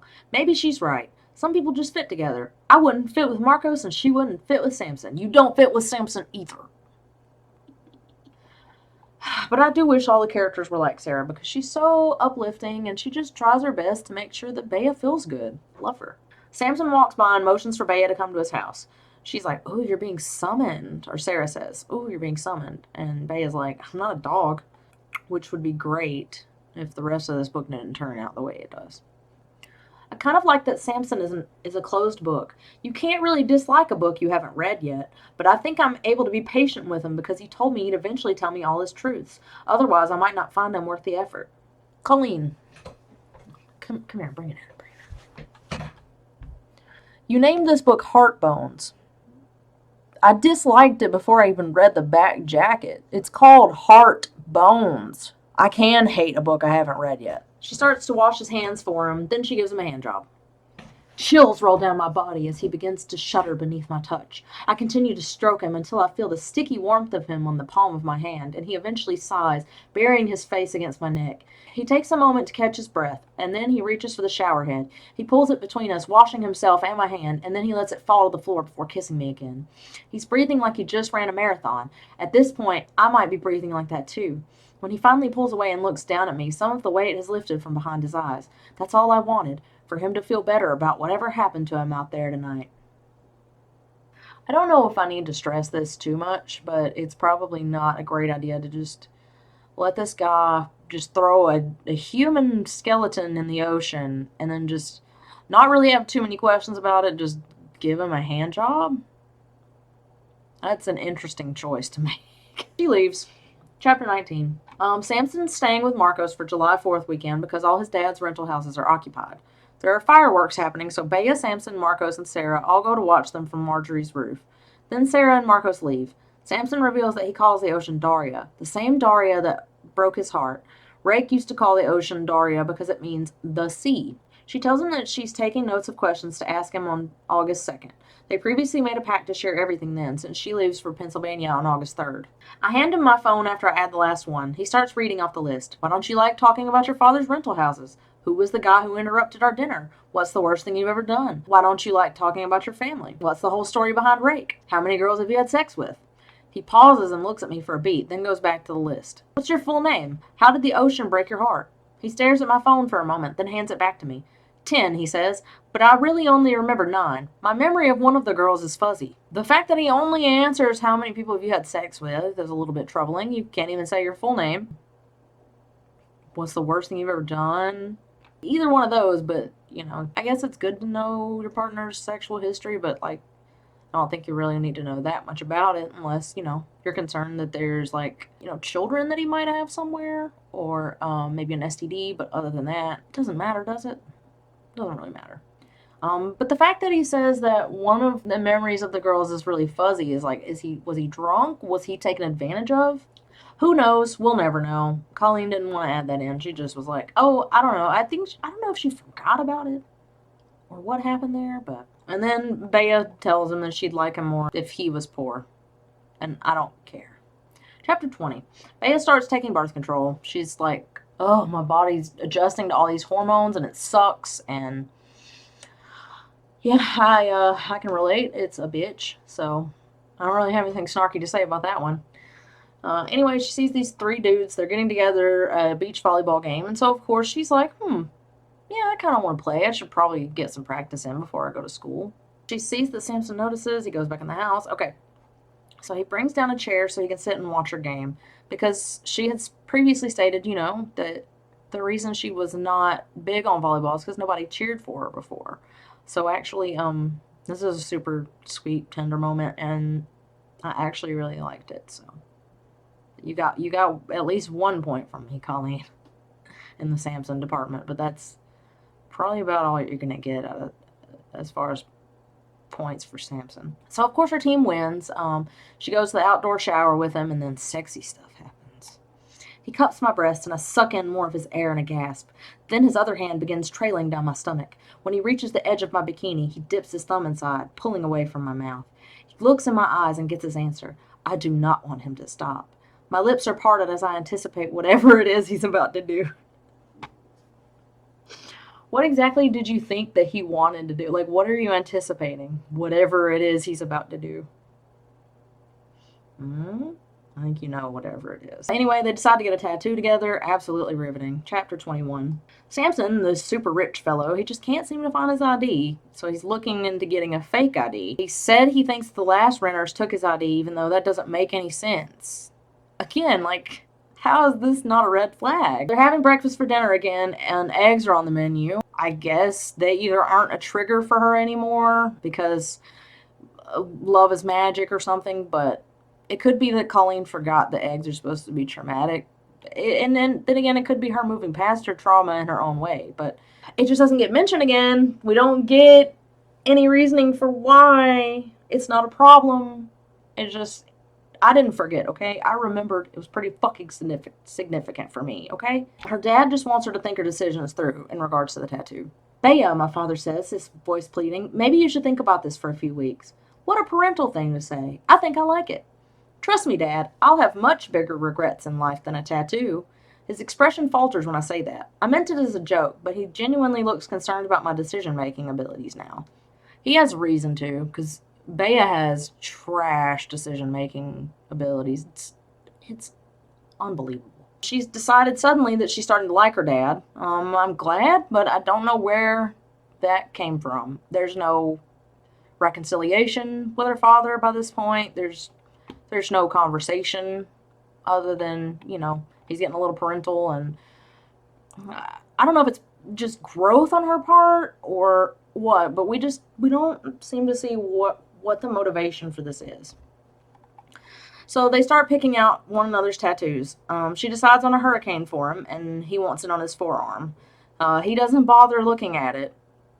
He just trusts her implicitly with this. I can't say if I knew someone for a month that I would let them pick my tattoos.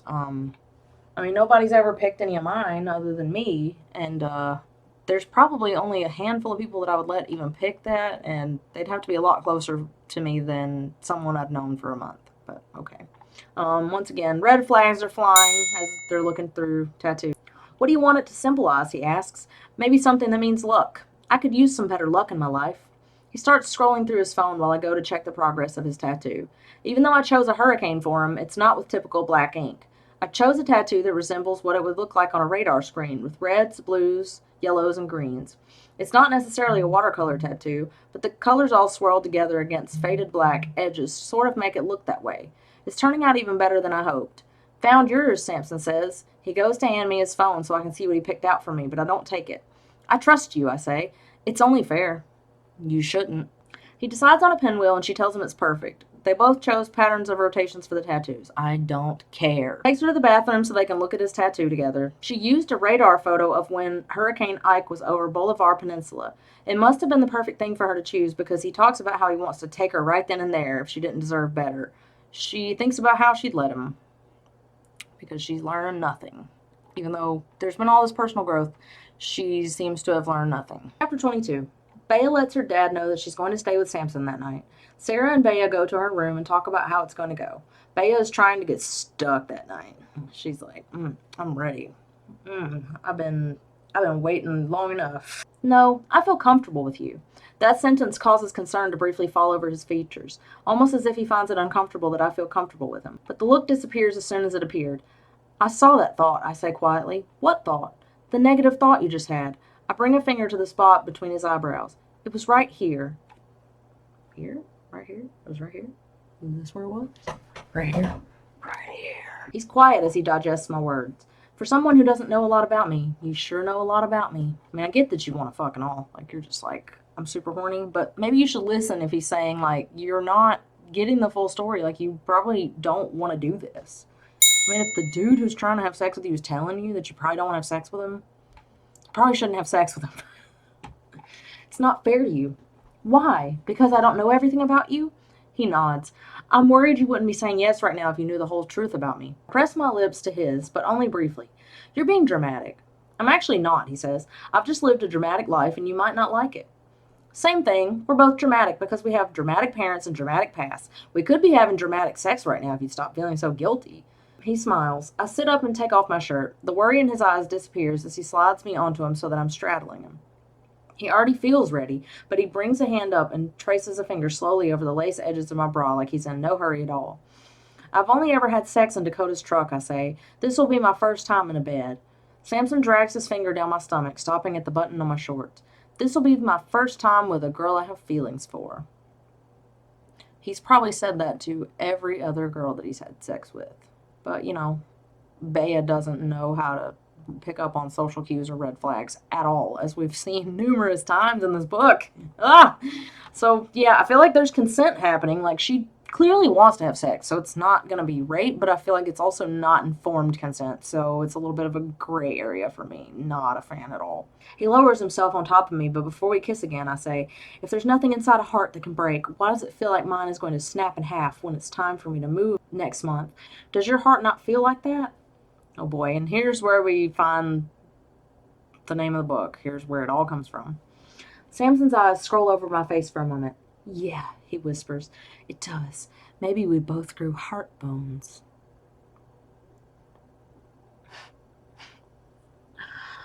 I'm starting to be in like physical pain. As soon as he says that, I grip the back of his neck and pull him to my mouth. I want to catch as many of those words as possible and trap them inside of me. His sentence lingers in pieces, like his words are floating around us, between us, and absorbing into me as we kiss. He might be right. Maybe we did grow heart bones, but what if the only way of knowing you grew a heart bone is by feeling the agony caused by the break? Shut up!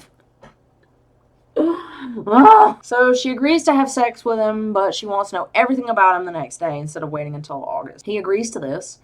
So they have sex. He puts a condom on, which, okay, good job with the safe sex. I will give you that, Colleen. Good job with the safe sex thing. She's feeling like the best that this is the best she's ever had, right? Which by comparison, yeah, it would be the best she's ever had, but like, so anyway, she's feeling the L word big time. Chapter 23. But it turns out she's also taken L's because the next day, the cops show up while she's sleeping and handcuff Samson. I sit up immediately. Samson, it isn't until I say his name that I see another officer on the other side of the bed, her hand on her hip, touching her gun. I pull up the covers over my chest. She can see the fear in my eyes, so she raises a hand. You can get dressed, but move slowly. My pulse is racing as I try to make sense of what's happening. The officer reaches to the floor and tosses my shirt. My hands are shaking as I try to put it on under the covers. What's going on? I need you to come downstairs with me, the officer says. Oh my God, what is happening? How can the night go from us making love to Samson being handcuffed? This has to be some kind of mistake, or a cruel joke. It can't be real. We didn't do anything wrong. I get out of the bed and look for my shorts. I can't even remember where they are, but I don't have time to look for them. I need to stop them from taking Samson. I rush to the door and the officer says, Stop! I pause and look back at her.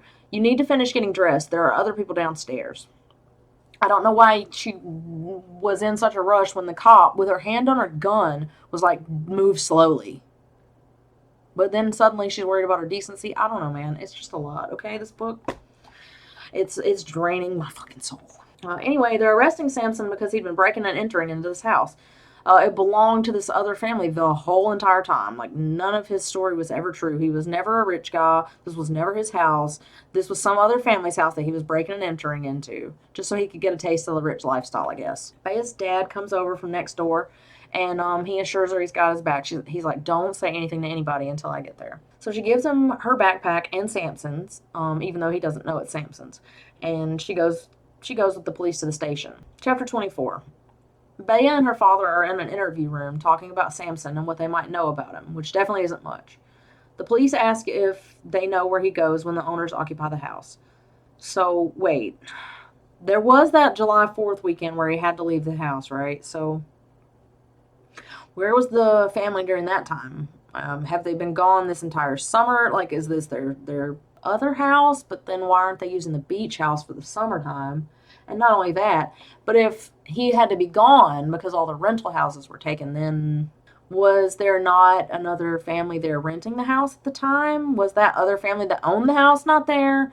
I have so many questions. Like, none of this is ever answered. None of it's ever explored. It just...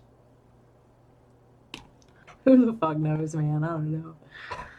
I don't know where Samson is from. I don't know the name of his father. I don't know his birthday, where he was born, where he grew up, whether his mother is actually alive or dead. The more questions they ask me, the more embarrassed I become.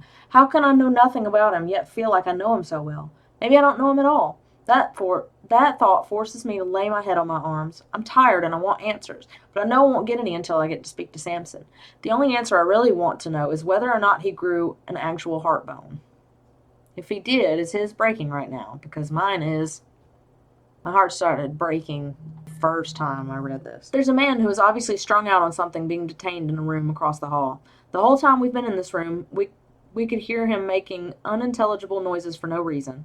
Every time he would do it, I would flinch. I should be used to that behavior because it was so common in my house. My mother mumbled to herself all the time, especially in the past year. She'd talk to people who weren't even there. I almost forgot what it's like to live with an addict. Makes me sad seeing that man here. Jail isn't going to help him with his addiction, just like it never helped my mother. If anything, it made it worse. Being locked up and released over and over is a cycle that gets stronger with every arrest. My mother was arrested several times. I'm not exactly sure what she was arrested for, but it was always drug-related. Possession, intent to purchase. I remember a neighbor coming to get me in the middle of the night and taking me to her house to sleep a few times. My mother needed more help than I was capable of giving her. I tried on more than one occasion, but I was in over my head. Looking back now, I wish I'd done more. Maybe I should have reached out to my father. I don't think she would have been a bad person if she wasn't sick. And that's what addiction is, right? It's an illness. I wholeheartedly agree with all of that. I don't know who needs to hear this, American justice system, but you don't have to lock up drug addicts unless they fucking hurt someone else. That's the only time that people should be arrested for drug use. Otherwise, they need intervention, they need therapy, they need help. They don't need to be locked up perpetually over and over and over again. It does not help anything. All it is helping these privatized prison systems just keep people interred, and what's the word? Oh, that's death. Locked up. I don't know. It's not okay. And I know that it's all a money making scheme, and I hate it because these are just sick people that they need help. But obviously, if they do hurt somebody, then lock them up. Their illness is irrelevant at that point to me. So Bea's just disgusted because she chuckles, and it sounds like her dad's chuckle, but I thought she was coming to terms and like starting to like her dad and was like, oh, he's getting more parental, I'm really liking this, but there's no continuity. The continuity is just so broken in this book. Oh my god. So Bea finds out from the police that his name is Sean Sampson Bennett, actually. He got caught in 4K on a security camera being at the scene of an arson. It turns out he is camera guy after all. He's been breaking and entering into houses for a hot minute and also stealing cars. Bea realizes that Rake is actually Sampson's dad, and I still don't care. I start to do the math. If Sampson has been honest about his age, what makes you think he's been honest about his age? He's lied about literally everything else. If Sampson has been honest about his age, that means he was only 13 when Hurricane Ike hit. He's been alone since he was 13? No wonder I could tell he was damaged. Brian asks the police if he can get a restraining order against Sampson for Bea's safety. Protect me from what? He's a good person. It's like they aren't hearing me. He was pretending to be a good person, Bea. You don't even know him. I know him better than I know you, I mutter. Okay, but no, you don't. You don't. You don't fucking know him at all. You were just talking about how you don't. I stare at my reflection. Before Sampson, when I would look in the mirror, I would see a girl who mattered to no one. But every time I've looked in the mirror since meeting him, I've seen a girl who matters to someone else. I wonder what Sampson sees when he looks in the mirror. Does he have any idea how much he matters to me? I wish I would have told him last night when I had the chance. Again, I didn't even want to say it earlier, but I'm going to say it again. You don't find your worth in another person. And no young people need to have this mentality of, you don't have any worth without someone. That's a terrible message for young people to hear. Terrible. And it does no one any favors. It's so toxic, and I hate these tropes. I hate them. Chapter 25. Sarah comes to Bea when she and her dad get back home. They have a conversation in which Sarah tries to comfort Bea and also to get her to see reason. Sarah runs a hand down her face. I'm so sorry. I feel terrible. I'm the one who pushed you on him. She leans forward and grips my wrist, looking at me with sincerity. Not all guys are like him, Bea, I promise. She's got that right, but it's a relief that Sampson isn't like other guys. He could be like Dakota or Gary Shelby. I'd rather fall for a guy who has a shady past and treats me well, as Sampson does, than fall for a guy who treats me like shit while looking good to the rest of the world. You could just try being alone and, healing in your own time. That's the most healthy thing you could possibly do. I'm not mad at him, Sarah. She laughs, but it's a nervous laugh, kind of how she used to do when we first met, when she couldn't tell if I was kidding or not. I know it looks like Sampson is this terrible person, but you don't know him like I do. He wasn't proud of his past, and he was planning to tell me everything eventually. He just didn't want the truth to ruin the rest of our summer. Sarah folds her arm over the picnic table and leans forward. Bea, I know you're upset and you care about him, but he lied to you. He lied to all of us. Marcos and I have known him since March. Everything he's ever told us is a lie. Sarah says she wishes Sampson had just told the truth about himself from the start and that she would have respected him more for it. That's not true. He'd have been judged back then, just like he's being judged now. Everything is so black and white with people like Sarah. The real world doesn't operate under a simple system of right and wrong. People who have never had to trade a piece of their souls just to have food or shelter can't understand the scores of bad decisions desperate people are forced to make. I don't want to talk about this anymore, Sarah. On the one hand, I understand what she's saying because the world does not operate in blacks and whites. It's very much gray. It's a very gray world we live in. The only issue that I'm black and white on is, pedophilia, and I think they should all just be gone.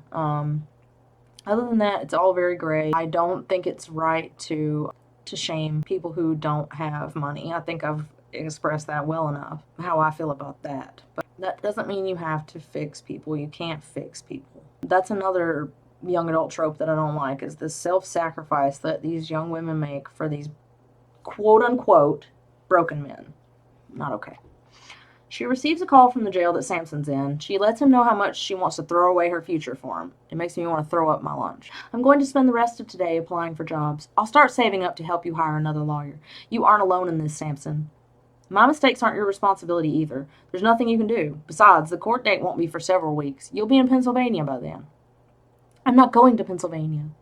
He's insane if he thinks I'm going to abandon him. Does he really think I'm going to leave him to sit in jail while I move across the country as if I didn't grow a heart bone over the summer?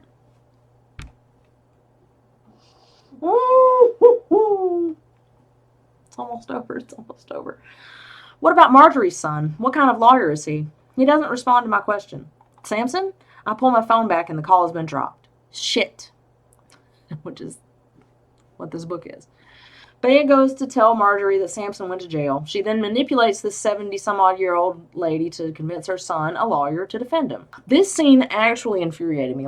It probably made me more angry than any other part in this entire book. It's absolutely infuriating. I mean, I work for a business that tries to help educate elders about financial health and about elder abuse. And I see a lot of elder abuse. And I'm just not okay with this scene at all. And hopefully it'll be clear when I read it. But I also have work to do, so I walk across the street straight to Marjorie's house. I beat on her door until she opens it. I forgot it's still super early. She's in her nightgown, tying her robe together when she opens the door. She looks at me from head to toe. What in the world has got you so worked up? It's Samson. He's in jail. A flash of worry floods her eyes, and then she steps aside to let me in. What for? The house he's been staying in doesn't belong to him. He was arrested this morning because the owner showed up in the middle of the night. Samson? Are you sure? I nod. I was there. He's going to need a lawyer, Marjorie, one who can spend more time on his case than a public defender can. Yes, that's a good idea. Your son, what kind of lawyer is he? He's a defense... No, I can't ask Kevin to do that. Why not? I'm getting a job. I can pay him. Marjorie looks torn. I can't say that I blame her. She admitted to me the first time she met me that she barely knew Samson. I've got more at stake here than she does, but she can't ignore all that he's done for her. One of Marjorie's cats climbs up to the kitchen counter next to her. She picks it up and brings it to her chest. How much did Samson charge you for all the work he's done here? It takes her a minute to catch up to my question. Her posture sinks a little. Nothing. He wouldn't take any money from me. Exactly. He's not a bad person and you know it, Marjorie. I hand her my cell phone. Please, call your son. You owe Samson this favor. Oof. Ooh. Ooh. Do I even need to explain why that's a problem? I hope not. I really hope I don't need to explain. She doesn't owe Samson anything. He didn't have to do any work for her. And he could have charged her money, but he did. She thinks Elena's left for work, so she goes to their medicine cabinet to try to find something to help her sleep. But surprise, Elena took the day off from work. I slam the door to the medicine cabinet shut, but startle when I see Elena standing behind me in the mirror's reflection. Sorry, I thought you were at work. I took the day off, she says. What are you looking for? I turn and look at her desperately. I just need NyQuil or something. I need to sleep. I haven't slept yet, and my mind is racing. I wave my hands at my face, trying to push back the tears that have been miraculously kept at bay since last night. I can make you some tea. Tea? She wants to make me tea? She's a dentist. Surely she has a prescription for some horse-strength tranquilizers somewhere in this house. This scene could have been so much more impactful if Bea had taken a moment to reflect and say, even later on in the story, maybe not necessarily in just this moment, but she doesn't understand, she doesn't seem to acknowledge the parallels that exist between herself and her mother and how she's genetically disposed in some ways to possibly be an addict.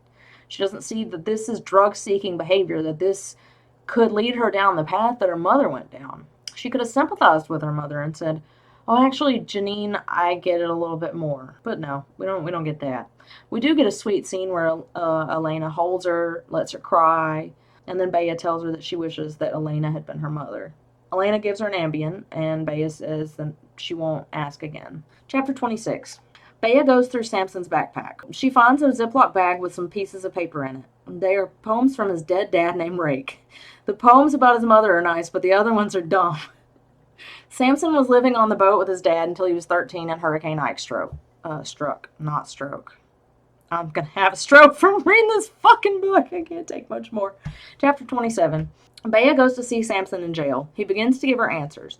His dad pulled him out of school when he was a wee lad and had him live on the boat with him because he was really sad when Samson's mom died, which is really shit behavior because you still have a young son to look out for, so fuck Rake too. Fuck me with a rake at this point, Jesus Christ. Samson didn't want to go into a group home when his dad died, so he just tried to lay low after the hurricane. She asks about the arson, and he said that the landlord of that house had done bad electrical work and that it wasn't his fault. But he does say that if he hadn't broken and entered to turn the lights on, then the fire would have never started, so it is still his fault. He still set the fire. He shouldn't have been breaking into a fucking house. Samson threads his fingers through mine. Once I knew I had another warrant out for my arrest, I chose to come back here one last time before turning myself in. I don't know if I was looking for closure or hoping to find my father, but I ended up finding both. But I also found you and never wanted to leave. Samson brushes his thumb across the top of my left hand. I knew I'd been in jail for a while, so I was trying to stretch out my time with you before I left. He sighs. And yet again I ask, how is this not a red flag? I mean, after everything, after all of the lies, after everything, all of it, he said I was just trying to stretch out my time with you before I left, knowing he was going to go to jail. He pleads with her to go to college in Pennsylvania as originally planned. He begs her not to let him be the reason she doesn't reach her goals that she's worked her whole life for. That's really the least that he could do in this whole story, because wow, what a shit person he is. So I will give this is probably like the second point I'll give Samson, and that is it, because from here it's just downhill. His words are digging into me, twisting my insides. My voice comes out in a whisper when I say, "I thought things changed. You said we grew heart bones." Samson's entire body feels that comment. He sinks a little, like I'm hurting him. I don't want to hurt him, but he's worth more than this. He wasn't a throwaway to me. I can't be that far away from you, I say quietly. Phone calls and letters aren't going to be enough. I don't want phone calls or letters either. I want you to go live your life and not be weighed down with mine. He can see the shock on my face, but he doesn't give me time to argue with him. Bea, we have been alone on islands our whole lives. It's why we're connected, because we recognize that loneliness in each other. But this is your chance to get off your island, and I refuse to hold you back for however many years I'll be gone. I can feel the tears. I look down just as one falls on the table. You can't cut me off. I can't do this without you. You've already done it without me, he says, his voice determined. He reaches across the table and lifts my face so that I'm forced to look at him. He looks as broken as I feel. I had nothing to do with your accomplishments. I had nothing to do with who you turned out to be. Please don't make me be the reason you give it all up. The more committed he is to the idea that he doesn't want me to stay in touch with him, the angrier I get. This isn't fair to me. You expect me to just walk away and not have any contact with you at all? Why would you let me fall for you in the first place when you knew this was going to be the end result? I've been saying that to you. He exhales sharply. We agreed this would end in August, Bea. We agreed to keep it in the shallow end. I roll my eyes. You're the one who says people still drown in the shallow end. I lean forward until I have his focus again. I'm drowning, Samson, and you're the one holding me underwater. So dramatic. I wipe my eyes angrily. Samson takes my hands again, but this time it's different. There's an ache in his voice when he says, "I'm so sorry." It's all he says, but I can tell this is his goodbye. He stands up like this discussion is over, but he's looking at me like he wants me to stand up too. I fold my arms tightly over my chest. I'm not hugging you goodbye. You don't deserve to hold me anymore. Samson nods a little. I never deserved to hold you in the first place. Truth. He turns to leave, and I instantly become terrified it's the last time I'll see him. Samson doesn't say things with that look in his eye unless he means them. How do you know, though? How do you know that? He's not going to allow me to see him again. This is it. This is where we end. I jump up as he begins to walk away. Samson, wait! He turns around just in time to catch me when I throw my arms around him. I bury my face against his neck. When he folds me into his arms, I start to cry. So many things are running through me at once. I miss him so much already, but I'm also angrier than I've ever been. I knew this was coming, the goodbye, but I didn't know it would be under these circumstances. I feel powerless. I wanted our goodbye to be a choice I had a part in, but I'm not getting a choice at all. He kisses the side of my head. Take the scholarship, Bea, and have fun, please. Oh, please. His voice cracks on please. He releases me and walks to a guard standing next to the door. I'd like to crack him, man. Fucking nerves. I feel heavy without him, like I've lost an entire support system and can no longer hold myself up on my own. God, whoa. Samson is led out of the room, and he never even looks back at me to see the destruction he left behind. She goes out to her dad's car. What happened? I shake my head. I can't even say it out loud. Just drive. My father grips the steering wheel until his knuckles are white. He starts the car and puts it in reverse. I should have beat the shit out of him the night I pulled him off you in the shower. I don't even try to explain that he wasn't protecting me from Samson that night. Samson was helping me, but at this point, another explanation would be futile. I'd just go with a blanket statement. He's not a bad person, Dad. My father puts the car back in park. He faces me, his expression unyielding. I don't know where I went wrong as a father, but I did not raise a daughter who would defend a guy who lied to her the entire summer. You think he cares about you? He doesn't care about anyone but himself. Is he serious? Did he actually have the audacity to say he raised me? I glare at him, my hand on the door handle. You didn't raise a daughter at all. If anyone is lying in this scenario, it's you. I open my door and get out of the car. There's no way I want to be stuck with him all the way back to Bolivar Peninsula. Get back in the car, Bea. No, I'm calling Sarah to pick me up. I sit down on the curb next to the car. My father gets out of the car while I pull out my phone. He kicks at the gravel and motions toward the car. Get in, I'll take you home. I wipe tears from my eyes after I dial Sarah's number. I'm not getting in your car. You can leave now. My father doesn't leave. Sarah agrees to come pick me up, but my father sits patiently in his car until she arrives. So, right before that happened, she was like, Samson left me alone just like everyone else in my fucking life. But you are all dramatic. You're just having this big fucking fit when your dad's like, come on, I feel bad for you. Come on. No, Sarah's gonna come pick me up. But everyone in your life has left you alone. Okay. Chapter 28. It's been an agonizing week with no news from Samson. Nothing at all. I've tried to visit him twice, but he refuses to see me now. I have absolutely no way of communicating with him. All I have to cling to are the memories of the time we spent together, and I'm worried those will start to fade if I don't at least get to hear his voice. Am I really just expected to move on? Forget about him? Go to college like he didn't force me to become a completely different, better version of myself this summer? Yes.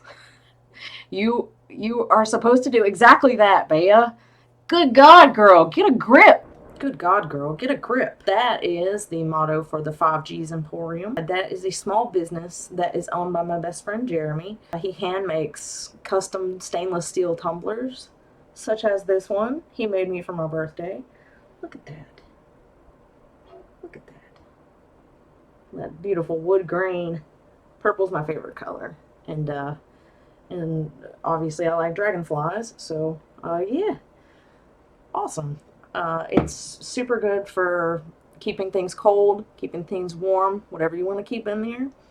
It'll keep it warm or cold all day. Super, super convenient. Like I said, he's a small business owner, so I think that he could benefit from a little bit more exposure. So hopefully whoever sees this video will definitely give him some love. He uses FDA-approved epoxy resin in every one of his works. They are not dishwasher safe, though, so you definitely want to hand wash these. It's well worth the investment, trust me. You can follow him on Facebook and TikTok at the 5G's Emporium, and you can also email him any inquiries that you may have about any of his work at the 5G's Emporium at gmail.com. And tell him I sent you, will you? You're going to love it, trust me. She won't talk to anyone about Samson except Marjorie because she wants an echo chamber. She says that Marjorie is on her side. Poor Marjorie. Bea finds a secret zipper in Samson's backpack that has an address book in it. It has a list of people who he owes money to that he's trying to repay with hard work. She thinks it will exonerate him, so she goes to show her family. They all look at her with pity. They want her to let this go. They think that she's going to make it worse for Samson in the long run. She bursts out by telling them all that her mother is dead. My mother died. It feels like all the air in the room is sucked out after I say that. Elena's hand goes over her mouth. My father shakes his head in disbelief. What? When? The night I called you and asked if I could come here. She overdosed because she's been an addict for as long as I can remember. I have had no one in my corner. Not you, not my mother, no one. I have been all alone my whole goddamn life. Samson is the first person who ever showed up and cheered for me. My father walks over to me, his face contorted into both confusion and sympathy. Why would you not tell me something like this? He runs a hand down his face and mutters, Christ, Bea. He tries to pull me in for a hug, but I back away. I turn around to head toward the stairs, but my father calls after me. Wait, we need to discuss this. Now that my rage has suffered, I feel like I'm. Wait, now that my rage has surfaced, I feel like I'm drowning in it. I need to get it all out while I have the chance. I spin around and face my father again. Discuss what? Everything I kept from you? Do you want to know how I lied when I met you at the airport? My airline didn't lose my luggage. I never had anything at all because every penny you ever sent Janine she kept for herself. I had to start fucking a guy for money when I was 15 just so I would have food to eat. So fuck you, Brian. You aren't my father. You never have been and you never will be. I don't bother to wait for any of their reactions. I stomp up the stairs and slam my bedroom door. So, of course, she goes back to Samson's book of whatever, stupid notebook, and she finds a poem in there. Bea, my father once told me love is a lot like water. It can be calm, raging, threatening, soothing.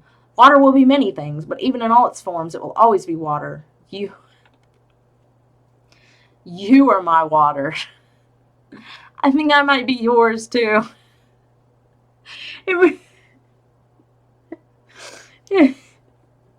If you're reading this, it means I've evaporated.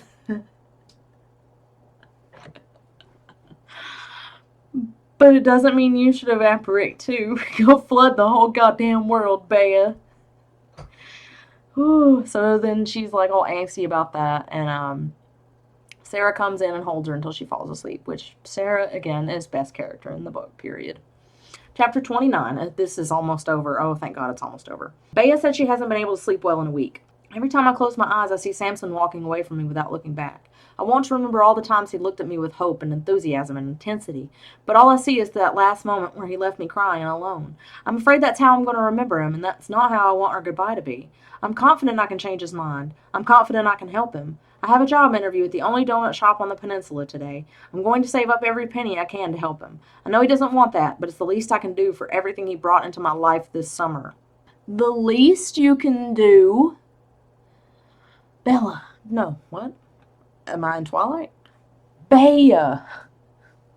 You're delusional. I'm getting fucking delusional. I'm calling her by the wrong goddamn name.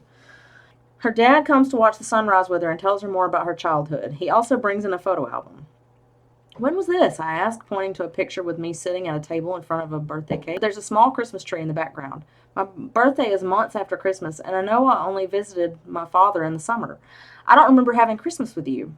Technically, you didn't. Since you only came in the summer, I'd roll all the holidays into one big celebration. I vaguely remember that now that he mentions it. I have faded memories of being painfully full while opening presents, but that was so long ago, and those memories didn't carry with me throughout the years. Neither did the traditions, apparently. Why did you stop? I asked him. I don't know, honestly. You started to grow up, and every year when you would come visit, you seemed less interested in the silly things. Or maybe I just assumed you were. You were such a quiet child, it was hard to get anything out of you. I blame my mother for that. I flip through the album and pause on a picture of me sitting in my father's lap. We're both smiling at the camera. He has his arm around me, and I'm snuggled against him. All these years, I didn't think he was ever affectionate with me. There were so many years of him not being affectionate with me. Those are the things I remember the most. I run my finger over the picture, saddened by whatever happened between us to change our relationship. When did you stop treating me like your daughter? My father sighs, and his sigh is full of so many things. I was 21 when you were born. I never knew what I was doing with you. It was easier to fake when you were little, but as you grew up, I felt guilty. That guilt started making its way into our time together. I felt like your visits with me were an inconvenience for you. I shake my head. It was the only thing I ever looked forward to. I wish I'd known that, he says quietly. I'm starting to wish I'd told him. If there was one thing I've learned from Samson this summer, it's that holding everything in accomplishes nothing. It just causes the truth to hurt even worse in the end. I had no idea what kind of mother she was, Bea. Sarah told me some things last night that you told her, and his voice sounds shaky, like he's working to hold back tears. I did so many things wrong. I have no excuse. You have every right to be resentful because you're right.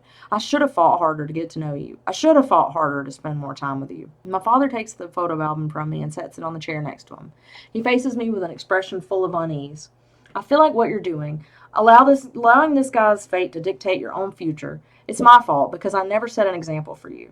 But despite that, you turned out to be the amazing person that you are, and that is not because of me. It's because of you. You're a fighter, so naturally you want to stay and fight for Samson. Maybe it's because you see so much of yourself in him. But what if he's not who you think he is, and you make the wrong decision? But what if he's exactly who I think he is?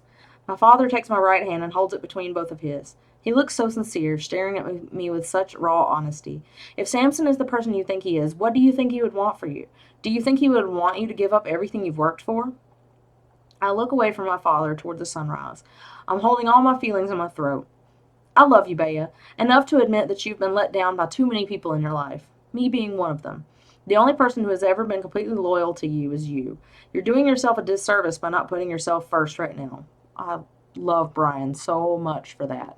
So much. Like, he's really grown. Dude, I hope you're like a ride or die dad now, because this is exactly what Bea needed to hear. I lean forward and hold my head in my hands. I squeeze my eyes shut. I know that's what Samson wants, for me to put myself before him. I just don't want him to want that for me.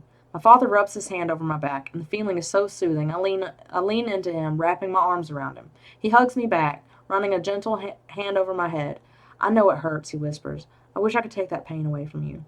It does hurt. It's fucking brutal. It isn't fair. I finally have something good in my life, and now I'm being forced to leave it behind. They're right, though. Everyone is right but me. I need to put myself first. It's what I've always done, and it's worked for me so far. If only she would keep this same energy. I think about the letter Samson wrote to me, and that last line that got caught up in my heart. Go flood the whole goddamn world, Bea. That's insufferable. I inhale a gulp of the salty morning air, knowing I won't get very many more of them before I leave for Pennsylvania. Will you take care of Pepper Jack Cheese while I'm gone? PJ, it's PJ. Don't ever call him Pepper Jack fucking Cheese. My father sighs with relief. Of course I will. He presses a soft kiss into my hair. I love you, Bea. She decides after the talk that she's going to go to Pennsylvania after all. This is the moment I release it all. Every single thing from my childhood that's made my heart so heavy. I release my anger toward my father. I even release my anger toward my mother. The only thing I'm going to hold on to from this point forward are the good things. I may not be ending the summer with Samson by my side, but I'm ending it with something I didn't have when I showed up here. A family. I wish the book ended here, because then it would be a better book. It would be a much better book. But nope, we still got a little bit to go, but don't worry, it's almost over. Chapter 30. Bea is at college. She goes to classes and plays volleyball. She has a roommate who is only ever mentioned in this chapter and then vanishes out of this book, so I don't care about her name being Sierra with a Z. She's waiting to hear from Kevin, Marjorie's son, and Samson's lawyer, and finally just decides to call him because she's a pest. He tells her he was sentenced to 6 years, but will likely get out in 4. Her roommate invites her to a party, and she considers it. She wants to go, but of course she's like, she has it tied up, and no, Samson would want it for me, instead of just like, I have a banging ball, I'm 20, I'm young, like, I'm hot. Maybe I'll try kissing girls, or, whatever I feel like doing. So it's still unhealthy, regardless of the fact that she's like, oh, I'm going to go out there and live. But she's still doing it for this guy that she knew for a fucking week. And not only that, but he only slipped it to her once, and it was condom sex, okay? I don't buy that. I just don't buy it. Mother Teresa's on the wall of the dorm room, and the totem is in its proper place, as per usual. So then she starts to think about her mother. I wonder what version of herself my mother could have been if it weren't for her addiction. I wish I could have known that version. For her sake, that's the version of her I'm going to choose to miss. The person she never had the chance to be. I kiss my fingers and then press them against the picture as I walk past it and into the bathroom. She is resolved to not judge people right away when meeting them, like she did with Sarah and Samson. And again, I like that she's had this growth. And once again, even if the book ended here, it'd be a, pretty standard YA novel, but at least it would have something of a happy ending, or at least a neutral fucking ending, for fuck's sake. But no, we still got a little bit to go. Chapter 31. It's fall of 2019, so, 4 years have passed. It's a nice day in October. 4 years later, she's waiting on the hood of her car for Samson to get released from jail. There's a saying from Maya Angelou that reminds me of our situation. When someone shows you who they are, believe them the first time. Thank you, Maya. But this book didn't take that properly. I think enough time has passed that my heart bone is healed. Fuck. There's still a crack in it. I sometimes feel it aching, mostly when it's late at night and I'm unable to sleep. I can feel my crack aching at night. I need to grow up. It's why I'm in law school now. I'm convinced Samson wouldn't be in the position he's in if he would have had better access to resources when he was released the first time. Even if I don't end up with Samson by the end of this, I've ended up with a new passion because of it. So yeah, yuck. I've ended up with a new passion because of him. There's no other reason you would want to be a lawyer to help defend other people besides Samson? Like, yuck. I am still made of steel. Come at me, world. You can't damage the impenetrable. So she says this again because she's like, I wonder if she's like super angsty about it still. Even though it's been 4 years, she's still like, I wonder if he'll still like me. Oh my gosh. Well, you know what? I don't even care. I'm made of steel. Shut up. He stares at the concrete like he doesn't know what to do. But then he figures it out because he begins walking toward me with urgency. He runs the last 10 feet and I gasp when he meets the car because he doesn't stop there. He crawls onto the hood and immediately onto me until I'm forced to lean back against my windshield. Then his mouth is on mine and he's apologizing to me with a silent fierceness I feel to my core. That is one of the most awful parts of this entire book. It's assault. You know, he didn't even ask for permission. He was just like, oh, I assume that she's cool with a kiss since she came to get me. But who else was going to come get your ass out of jail, number one? So it's really presumptuous that after 4 years of you being in jail and this girl telling you that she went to college, like, you just, I'm going to make out with her immediately. Like, no, you need to go back to fucking jail. Ugh, so awful. So presumptuous. Ugh. Anyway, but she's still into it because of course she is, because she's learned nothing in 4 years. She's still a fucking rube. When we stop kissing long enough for him to speak, he says, I probably should have asked you if you were seeing someone before I did that. No, you shouldn't have. You probably should have just asked if it was okay with her. Regardless of whether she's seeing anybody or not, it's not okay to just walk up to somebody that you haven't even seen in 4 years and just be like, I'm going to shove my tongue in your mouth. I smile with a strong shake of my head. I'm very single. He kisses me again, slowly, and then stares at my mouth like it's the thing he's missed the most. I'm sorry. I forgive you. And it really is as simple as that. This fucking book, dude. This book. I hate this book. I hate this book. Oh my god, it's almost over. I think we got like 1 chapter left. Because when a man says I'm going home, he should be heading for the sea. I start to pull away from him so I can open the car door, but Samson grips my hand and pulls me right back. Why aren't you just okay with being manhandled like this? We've just learned nothing in 4 years. Astounding. Astounding. It's not until this moment I realized Samson probably assumed his backpack was gone forever. Yeah, I took it the night they arrested you. You kept my father's poems for me? I nod. Of course I did. There's a pained look in his eyes, as if he's trying to hold back tears. Then he closes the distance between us and slides his fingers into my hair, cradling my head in his hands. Thank you for believing me, Bea. You believed in me first, Samson. It's the least I could do. I am not okay. I am not okay. Chapter 32. Samson hops right in the ocean as soon as he can. Then he gets back and asks if anyone lives in Marjorie's house because it looks unkempt. Marjorie passed away 7 months prior to this. He asks about PJ. Turns out he's an indoor dog since Brian bonded with him. I bet he shampooed and brushed the dog. She and Brian have also grown much closer, and Samson seems glad to hear this information. He asks her if she dated anyone, and she tells him he did. Just didn't find anyone because he was such an important part of her life. Look, dude, again, you knew him for like, what, 2 months max? And he gave you condom dick 1 time. I don't believe you. I don't believe. I can't suspend my disbelief long enough to say, like, yeah, I would totally be so into this dude that I fucked 1 time with a condom on in a summer where I just barely knew him.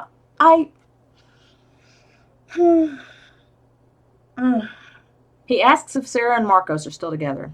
It turns out that Marcos' clothing line blew up over the years and that they're doing very well financially. They're also expecting their first child together, and they deserve the happy ending because they actually have a sweet love story where Marcos tells Sarah that she's perfect and she's so in love with him, and they just deserve it so much more. I would much rather read a book about the two of them because it has a happy ending and it's sweet and it's not toxic, and Sarah and Marcos don't put their worth on each other. They have separate personalities. They're not codependent. Oh, I'm so heated. I'm so glad this is almost over. It's really pissing me off. I hate this book so much. I can't take much more. I nod my head at my father's beach house. Staying with my father and Elena this week, but I have an apartment in Houston. I'm in law school. No way. I laugh. I am. Just started my first semester in August. Samson shakes his head with a mixture of pride and disbelief on his face. I didn't know that was what you wanted to do. I didn't know either until you were arrested. Kevin has been really helpful. I'm actually about to start an internship at his office. Samson smiles softly. I'm proud of you. Kevin reveals that Marjorie left Samson her house. I don't know why she felt that this was warranted when she said she barely knew him before he went to jail, so. Every now and then, Samson shakes his head in total disbelief. I've known him to be a quiet person since I met him, but he's never been this speechless around me. I love his reaction. I love getting to witness his life change for the better right before my eyes. Look at us. Two lonely kids who slipped through all the cracks, but then climbed right back up to the top of the world. Samson touches my face, urging me to tilt my head back so that I can see him. He's looking at me in the way I saw him look at me so many times that summer, like I'm the most interesting thing on this peninsula, and she's not. He kisses me, then lowers his head and presses his lips to my shoulder. He rests his mouth against my skin for a while, as if he's making up for all the years he couldn't kiss me there. I love you. Those 3 words are a simple whisper against my skin, but they provide enough pressure that I feel my heart bone heal completely. I lean my head back against his shoulder and look out at the water. I love you too, Samson. And then the book finally ends. Okay, so thank God it's over. That's the first fucking thing I need to say. It's over. We made it, guys. We made it. This is my first YouTube video, so if you're here, thank you for watching, especially if you made it all the way here. If you made it through this god-awful journey with me, I really appreciate it. I didn't say anything at the beginning because I kind of forgot. Like I said, this is my first one, so hopefully you'll come back for more. I do have some more books that I'm reading in the interim. I've always been a reader. I've always loved to read. I plan on making this, a good review channel. Hopefully there'll be some gaming sometime in the future. I'm not sure if I'm going to make that a separate channel or what, but I really appreciate you being here with me. My name is Elle of Elle's Where, and I'm just really happy you were here. And if you liked it, please be sure to like the video and subscribe if you liked it enough. And hopefully I'll see you in the next one. Bye.